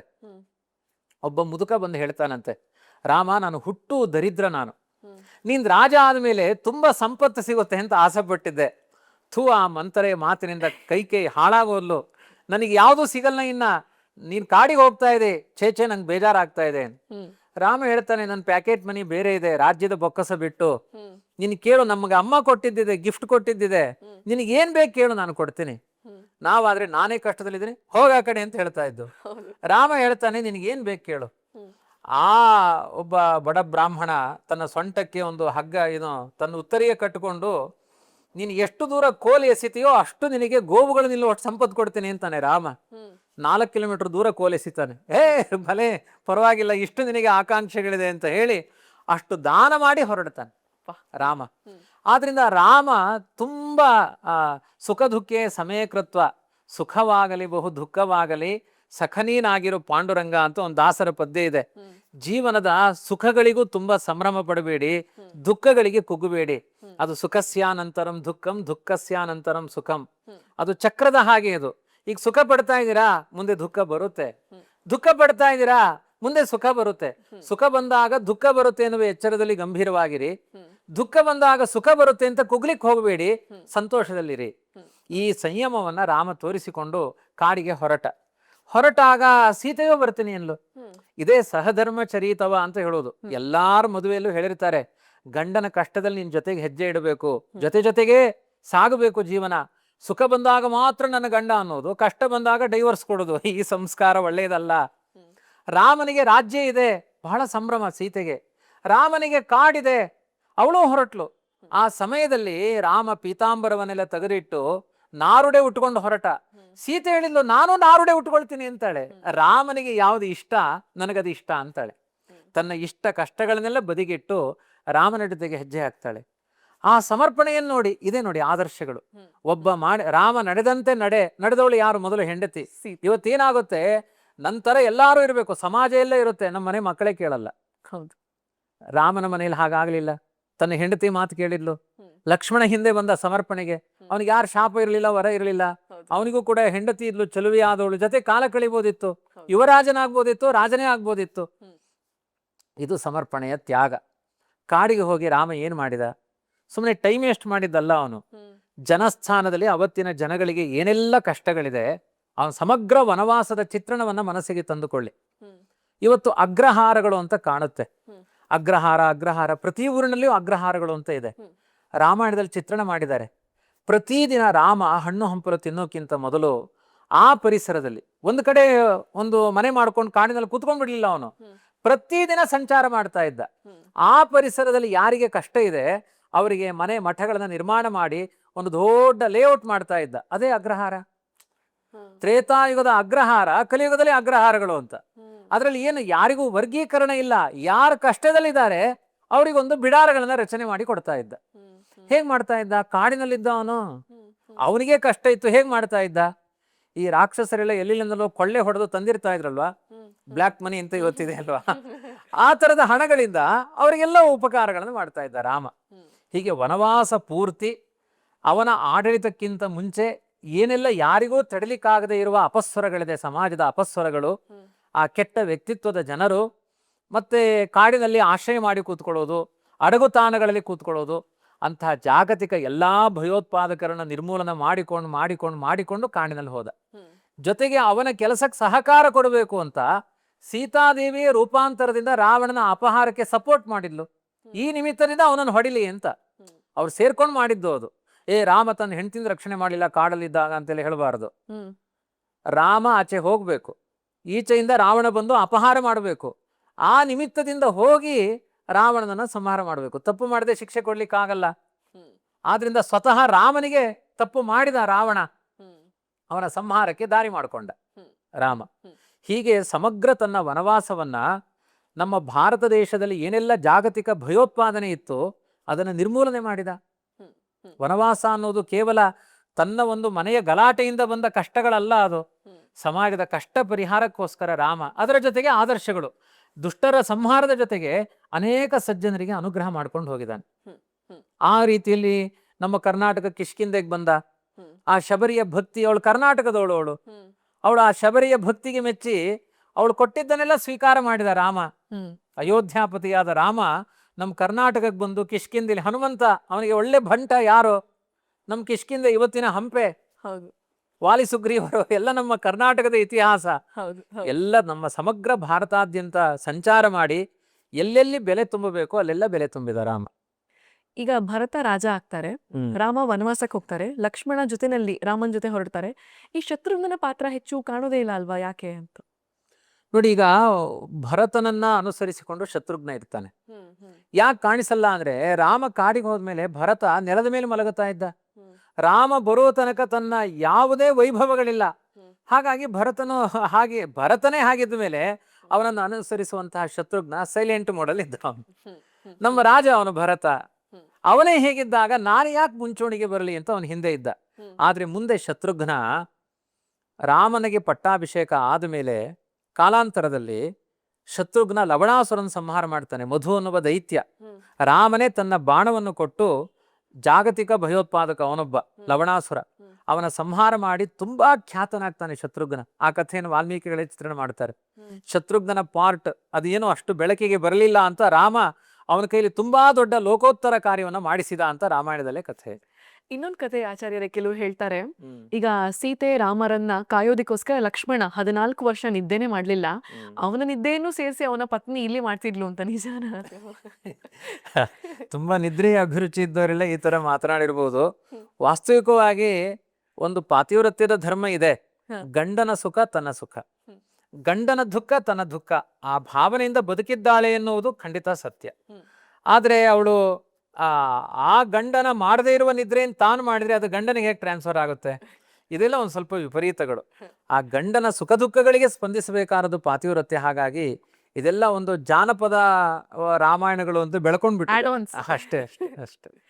ಶಬರಿ ರಾಮನಿಗೆ ಎಂಜಲು ಹಣ್ಣುಗಳನ್ನ ಕೊಡ್ತಾರೆ. ಎಂಜಲು ತಿಂದ ನಿಜವಾಗ್ಲೂ ರಾಮ? ತುಂಬಾ ಒಳ್ಳೆ ಪ್ರಶ್ನೆಗಳನ್ನ ಕೇಳಿದಿರಿ. ಇವತ್ತು ನಮ್ಮ ವಿಜ್ಞಾನ ಯುಗ ಏನು ಹೇಳ್ತಾ ಇದೆ? ಕೊರೋನಾ ಬಂತು, ಅವಾಗೆಲ್ಲ ಮಾಸ್ಕ್ ಹಾಕೊಳ್ಳಿ. ಎಲ್ಲಿಯ ತನಕ ಅಂದ್ರೆ ಒಬ್ರು ಎಂಜಲು ಇನ್ನೊಬ್ಬರಿಗೆ ಸಿಡಿಬಾರದು, ಮಾತನಾಡಿದಾಗ ಆ ವೈರಸ್ಗಳೆಲ್ಲ ಆಗ್ಬೋದು ಅಂತೆಲ್ಲ ಇಂಥ ಭಾವನೆಗಳಿದೆ. ಮತ್ತೆ ಒಬ್ರು ಬಟ್ಟೆ ಇನ್ನೊಬ್ರು ಯೂಸ್ ಮಾಡಬೇಡಿ, ಅದರಿಂದ ರೋಗಗಳು ಬರುತ್ತೆ. ಎಲ್ಲಿಯ ತನಕ ಅಂದ್ರೆ ನಮ್ಮ ಏನು ದೇಹದ ಫಂಕ್ಷನ್ ಒಳಗಡೆ ಎಲ್ಲ ಇರುತ್ತೆ, ಲಿವರ್ ಎಲ್ಲ, ಯಾರಿಗೋ ಒಂದು ಲಿವರ್ ಕಾಯಿಲೆ ಇತ್ತು ಅಂದ್ರೆ ಅದರ ಹೊದಿಗೆ ಹೊದ್ಕೊಂಡ್ರೆ ಆ ರೋಗಗಳು ಬಂದ್ಬಿಡುತ್ತಂತೆ. ಇನ್ನೊಬ್ಬರ ವೇಷಭೂಷಣಗಳನ್ನೆಲ್ಲ ಹಾಗೆ ಉಪಯೋಗಿಸಬೇಡಿ ಅನ್ನೋದೆಲ್ಲ ನಮ್ಮ ಸ್ವಚ್ಛತೆಗೆ ಒಂದು ಪ್ರತೀಕ. ಹೀಗಿದ್ದಾಗ ಅವಳು ಕಚ್ಚಿದ್ಲು, ಅದನ್ನ ತಿನ್ಲು ಅಂದ್ರೆ ಅದೆಲ್ಲ ಒಂಥರ ವೈರಸ್ಸೇ. ಇದನ್ನೆಲ್ಲ ರಾಮ ಹೇಗ್ ಮಾಡಿದ? ಆದ್ರೆ ಇದೇ ಆ ರೀತಿ ಪುರಾಣಗಳಲ್ಲಿ ಇತಿಹಾಸಗಳಲ್ಲಿ ಹೇಗಿದೆ ಅಂದ್ರೆ ರಾಮ ಶಬರಿಯ ಎಂಜಲನ್ನ ತಿಂದ ಅಂತ. ಕೆಲವರಿಗೆ ತಲೆನೇ ಕೆಟ್ಟೋಗುತ್ತೆ, ಅಲ್ಲ ರಾಮ ದೇವರು ಅವನು ಹೇಗೆ ಎಂಜಲು ತಿಂತಾನೆ? ಎಂಜಲು ತಿನ್ನಬಾರದು, ಎಂಜಲು ಮುಸರೆ ಎಲ್ಲ ಸಿಕ್ಕಾಪಟ್ಟೆ ಇದೆಲ್ಲ, ಮಡಿವಂತಿಕೆ ಸಮಾಜ ಇದೆ, ರಾಮ ಎಲ್ಲವನ್ನೂ ಮೀರಿದ್ನ, ಅದೆಲ್ಲ ಯಾವುದು ಬೇಕಾಗಿರ್ಲಿಲ್ವಾ? ಮತ್ತೆ ತುಂಬಾ ಕೆಳವರ್ಗದ ಮಹಿಳೆಯ ಎಂಜಲನ್ನ ತಿಂದ ರಾಮ, ಅದೆಲ್ಲ ಅವನ ಕಾರುಣ್ಯ, ಸತ್ಯವಾದ ಸಂಗತಿಯೇ. ಆದ್ರೆ ಇಲ್ಲೊಂದು ಅಧ್ಯಾತ್ಮ ಅರ್ಥ ಇದೆ, ತುಂಬಾ ಆಧ್ಯಾತ್ಮಿಕ ಅರ್ಥ. ಅದನ್ನ ಮನಸ್ಸಿಗೆ ತಂದುಕೊಂಡ್ರೆ ಯಾರಿಗೂ ಅದರಲ್ಲಿ ಕೆಟ್ಟ ಭಾವ ಬರಲ್ಲ, ನೂರಾರು ವ್ಯಾಖ್ಯಾನಗಳ ಅಗತ್ಯ ಇಲ್ಲ. ಒಂದು ಜಗನ್ನಾಥ ದಾಸರು ಅಂತ ಆ ಪರಿಸರದವರೇ, ಅವರು ಒಂದು ತುಂಬಾ ಸುಂದರವಾಗಿ ಇದಕ್ಕೆ ವ್ಯಾಖ್ಯಾನ ಮಾಡಿದ್ದಾರೆ. ಪ್ರತಿದಿನ ನೀವು ತಿಂತಿರಲ್ವಾ, ಇದೆಲ್ಲ ಪ್ರಕೃತಿ. ಪ್ರಕೃತಿ ಅಂದ್ರೆ ಸೀತಾದೇವಿ, ಪ್ರಕೃತಿಗೆ ನಿಯಾಮಕ ನಾರಾಯಣ, ಅವನೇ ರಾಮಚಂದ್ರ. ನಾವೇನೆಲ್ಲ ಸಮಾಜದಿಂದ ಉಪಯೋಗಿಸಿಕೊಂಡು ಎಂಜಾಯ್ ಮಾಡ್ತೇವೆ, ಸಂತೋಷವನ್ನು ಅನುಭವಿಸ್ತೇವೆ, ಅದೆಲ್ಲ ದೇವರು ಕೊಟ್ಟದ್ದು ಅಂತ ತಿನ್ನಿ. ಹಾಗಾಗಿ ಶಬರಿ ಏನ್ ಮಾಡ್ತಾ ಇಲ್ಲೋ, ಪ್ರತಿಯೊಂದು ಹಣ್ಣನ್ನು ತಿನ್ನಬೇಕಾದ್ರೂ ಬಾಯಲ್ಲಿಟ್ಟು ಇದು ರಾಮನಿಗೆ ಅಂತ ತಿಂತಾ ಇದ್ಲು. ಇದು ರಾಮನಿಗೆ, ಇದು ರಾಮನಿಗೆ, ಇದು ರಾಮನಿಗೆ ಅಂತ ತಿಂತಾ ಇದ್ಲು. ಇದು ರಾಮನಿಗೆ ಅಂತ ತಿನ್ಲಲ್ವಾ, ಅದೇ ರಾಮನಿಗೆ ಅರ್ಪಣೆ ಆಯ್ತು. ತಿಂದು ಹೀಗೆ ಹೊರಗೆ ಕೊಟ್ಟಿದ್ದಲ್ಲ, ಅವಳು ಬಾಯಲ್ಲಿ ಇಟ್ಟಿದ್ದೇ ರಾಮನಿಗೆ ಅರ್ಪಣೆ. ಎಂಥ ಅನುಸಂಧಾನ ಇದೆ ನೋಡಿ. ನಾವು ತಿನ್ನುವ ಪ್ರತಿಯೊಂದು ತುತ್ತುಗಳು ಇದು ಆಹುತಿ, ಇದು ದೇವರಿಗೆ ಕೊಡುವ ನೈವೇದ್ಯ, ಸಮರ್ಪಣೆ. ಆದ್ರಿಂದ ಪ್ರಾಣಿ ಪಕ್ಷಿಗಳ ತರ ತಿನ್ನಬೇಡಿ, ದೇವರು ಕೊಟ್ಟಿದ್ದು ಅನ್ನುವ ಕೃತಜ್ಞತೆಯಿಂದ ತಿನ್ನಿ. ನೀವು ತಿಂದ ಪದಾರ್ಥವು ದೇವರಿಗೆ ಸಮರ್ಪಣೆ ಆಗುತ್ತೆ ಎನ್ನುವ ಎತ್ತರದ ಭಾವನೆಯಿಂದ ಶಬರಿ ಕೊಟ್ಟ ಎಂಜಲನ್ನ ತಿಂದ. ಎಂಜಲು ತಿಂದ ಅಂದ್ರೆ ಬಾಯಲ್ಲಿಟ್ಟಿದ್ದೇ ರಾಮನಿಗೆ ಅರ್ಪಣೆ ಆಯ್ತು ಅಂತ ಅರ್ಥ. ಈಗ ನಾವು ದೇವ್ರ ಮನೇಲಿ ಬಾಳೆಹಣ್ಣು ಇಡ್ತೀವಿ, ಏನ್ ರಾಮ ಬಂದು ಬಾಳೆಹಣ್ಣು ಬಿಡಿಸಿ ತಿಂತಾನ? ಇಡ್ಬೇಕಾ ಇಡಬಾರ್ದ? ಇಡಬೇಕು. ಯಾಕೆ ಅಂದ್ರೆ ದೇವರೇ ಹುಟ್ಟುತ್ತೇನೋ ತರಲಿಲ್ಲ, ಸಾಯುತ್ತೇನೋ ಒಯ್ಯಲಿಲ್ಲ, ನಾನು ಏನು ಹಿಡ್ಕೊಂಡು ಬಂದವನಲ್ಲ, ಪ್ರಕೃತಿಯಲ್ಲಿ ಇಂಥ ಬಾಳೆಹಣ್ಣು ನಿರ್ಮಾಣ ಮಾಡಿದ್ದು ಯಾರು? ಅವನೇ. ಹಾಗಾಗಿ ಅದು ನಿನಗೆ ಅರ್ಪಣೆ. ಆ ಭಾವದ ಸಮರ್ಪಣೆಗೆ ಹೋಗಿದ್ದಾಳೆ ಶಬರಿ ಅಷ್ಟೇ ಹೊರತು ರಾಮನ ಪರಮ ಭಕ್ತಳೋಳು. ಆ ಭಾವನೆಗೆ ಪೂರ್ಣ ಬೆಲೆಯನ್ನು ತುಂಬಿದವನು ರಾಮ. ರಾವಣ ನಿಜವಾಗ್ಲೂ ಸೀತೆಯನ್ನೇ ಅಪಹರಣ ಮಾಡಿದ್ದ? ಬಹುತೇಕ ನಮ್ಮ ಕರ್ನಾಟಕ ಪ್ರದೇಶಕ್ಕೆ ಬಂದಿದ್ದೇ ರಾಮ ಹನುಮಂತನ ಭೇಟಿಗಾಗಿ. ಆದ್ರಿಂದ ಹರಿಯ ಮತವೇ ಹನುಮನ ಮತವೋ, ಹನುಮನ ಮತವೇ ಹರಿಯ ಮತವೋ ಅಂತ ಅವರಿಬ್ಬರಲ್ಲಿ ಅಷ್ಟು ಎಲ್ಲಿ ಹನುಮಂತ ಇದ್ದಾನೆ ಅಲ್ಲಿ ಸಚ್ಚಾರಿತ್ರ್ಯ ಇದೆ, ಸದ್ಗುಣಗಳಿದೆ. ಎಲ್ಲಿ ಹನುಮಂತ ಇಲ್ಲ ಅಲ್ಲಿ ಸಚ್ಚಾರಿತ್ರ್ಯ ಇಲ್ಲ, ಸದ್ಗುಣಗಳಿಲ್ಲ. ಒಂದು ಶೂದ್ರ ಅನ್ನುವ ಕಾರಣದಿಂದ ರಾಮ ಕೊಂದ. ರಾಮ ಬ್ರಾಹ್ಮಣರಿಗೆಲ್ಲ ಪೂರಕವಾಗಿದ್ದ, ಬ್ರಹ್ಮಣ್ಯ ದೇವನಾಗಿದ್ದವನು. ಬ್ರಾಹ್ಮಣರು ಅಂದ್ರೆ ತುಂಬಾ ದೊಡ್ಡ ಮಾನ್ಯತೆಯನ್ನು ಕೊಡ್ತಾ ಇದ್ದ, ಶೂದ್ರರು ಅಂದ್ರೆ ಅವರೇನೋ ಒಂದು ಸ್ವಲ್ಪ ಬೇಡದನೆ ಇದ್ದವರು ಅಂತ ಅವರಿಗೆ ಶಿಕ್ಷೆ ಕೊಡ್ತಾ ಇದ್ದ. ಅದಕ್ಕೆ ಶಂಭೂಕ ಅವನನ್ನು ವಧೆ ಮಾಡಿದ. ಹೀಗೆ ಅರ್ಧಂಬರ್ಧ ಬೆಂದ ರೊಟ್ಟಿಗಳು ಇಂಥ ಮಾತುಗಳನ್ನು ಆಡಬಹುದು. ರಾವಣ ಒಬ್ಬ ಬ್ರಾಹ್ಮಣ, ಋಷಿಗಳ ವಂಶದವರು, ಹಾಗೇನೆ ವಿದ್ವಾಂಸ, ಶಿವನ ಭಕ್ತ. ಇಷ್ಟೆಲ್ಲ ಇದ್ರೂ ಕೂಡ ರಾಕ್ಷಸ ಯಾಕೆ? ಕರೆಕ್ಟಾಗಿ ಲೆಕ್ಕ ಹೇಳ್ತಾರೆ, 50,000 ಯೋಜನ ದೂರದಲ್ಲಿ ಹೋಗಿ ತಂದ ಅಂತ. ಹಾಗಾಗಿ ನೀವು ಎಲ್ಲೂ ಭಾರತ ದೇಶದಲ್ಲಿ ಗಂಧಮಾದನ ಪರ್ವತ ಹುಡುಕ್ಲಿಕ್ಕೆ ಹೋಗಬೇಡಿ. ಅಕಸ್ಮಾತ್ ಸಿಕ್ಕರೆ ಯಾವ ಮೆಡಿಕಲ್ ಶಾಪು ಬೇಕಾಗಿಲ್ಲ. ಯಾಕೆಂದ್ರೆ ಗಂಧಮಾದನದ ಲತೆಗಳಲ್ಲಿ ಸತ್ತೋದರನ್ನು ಬದುಕಿಸುವಂತಹ ಗಿಡಮೂಲಿಕೆಗಳಿದೆ. ಆದ್ರಿಂದ ಆ ಗಂಧಮಾದನ ಪರ್ವತ ನಮ್ಮ ಕಣ್ಣಿಗೆ ಕಾಣುವ ಭೂಭಾಗದಲ್ಲಿ ಇಲ್ಲ. ರಾಮ ಅಂತ ಶ್ರೇಷ್ಠ ಬಿಲ್ಲುಗಾರ, ವಾನರ ಸೇನೆ ಏಕೆ ಈ ಒಂದು ಸೇತುವೆಯನ್ನ ಕಟ್ಟಬೇಕಾಗಿತ್ತು? ರಾಮ ಬಿಲ್ಲುಗಳ ಸೇತುವೆಯನ್ನೇ ಕಟ್ಟಿ ಹೋಗ್ಬೋದಿತ್ತಲ್ಲ ಲಂಕೆಗೆ ಅಂತ. ನಿಮ್ಮನ್ನು ಸ್ವಲ್ಪ ಹೊಗಳಬೇಕಿಲ್ಲ ನಾನು. ಯಾಕೆ ಅಂದರೆ ಈ ಪ್ರಶ್ನೆ ತುಂಬ ಶಾಸ್ತ್ರೀಯವಾದ ಪ್ರಶ್ನೆ. ನಿಮಗೆ ಹೇಗೆ ಹೊಳಿತು ಅಂತ ಹೊಗಳಬೇಕಷ್ಟೆ. ಯಾಕೆಂದರೆ ಇದು ತುಂಬ ಅಪರೂಪದ ಪ್ರಶ್ನೆ. ಇವತ್ತು ಕಾಣುವ ಲಂಕೆ ಲಂಕೆ ಅಲ್ಲ. ಇವತ್ತೇನು ಲಂಕೆ ಅಂತ ಕರಿತೀವಿ, ಶ್ರೀಲಂಕಾ, ಅದು ಲಂಕಾ ಅಲ್ಲ. ಹನುಮಂತ ಹೋಗಿದ್ದು ಅಲ್ಲಿಗಲ್ಲ. ಅಲ್ಲಿಗೆ ಹೋಗೋದು ದೊಡ್ಡದ ಕಷ್ಟನೇ ಅಲ್ಲ. ಒಳ್ಳೆ ಈಜುಗಾರ ಇದ್ರೆ ಈಜ್ಕೊಂಡು ಹೋಗ್ಬಿಡ್ತಾನೆ. 45 ಕಿಲೋಮೀಟ್ರು 25 ಕಿಲೋಮೀಟ್ರು ಇದೆ. ಎಲ್ಲಿಂದ? ರಾಮೇಶ್ವರದಿಂದ ಶ್ರೀಲಂಕಾ ಕಾಣುತ್ತೆ. ಇದು ಈ ಲಂಕಾ ಅಲ್ಲ. ರಾಮಾಯಣದ ಪ್ರಕಾರ 1000 ಕಿಲೋಮೀಟರ್ ಲಾಂಗ್ ಜಂಪ್ ಮಾಡಿದ್ದಾನೆ. ರಾಮ ವಾಲಿ ಸಂಹಾರ ಮಾಡಿದ್ದು ಸರಿನಾ ಅಂತ.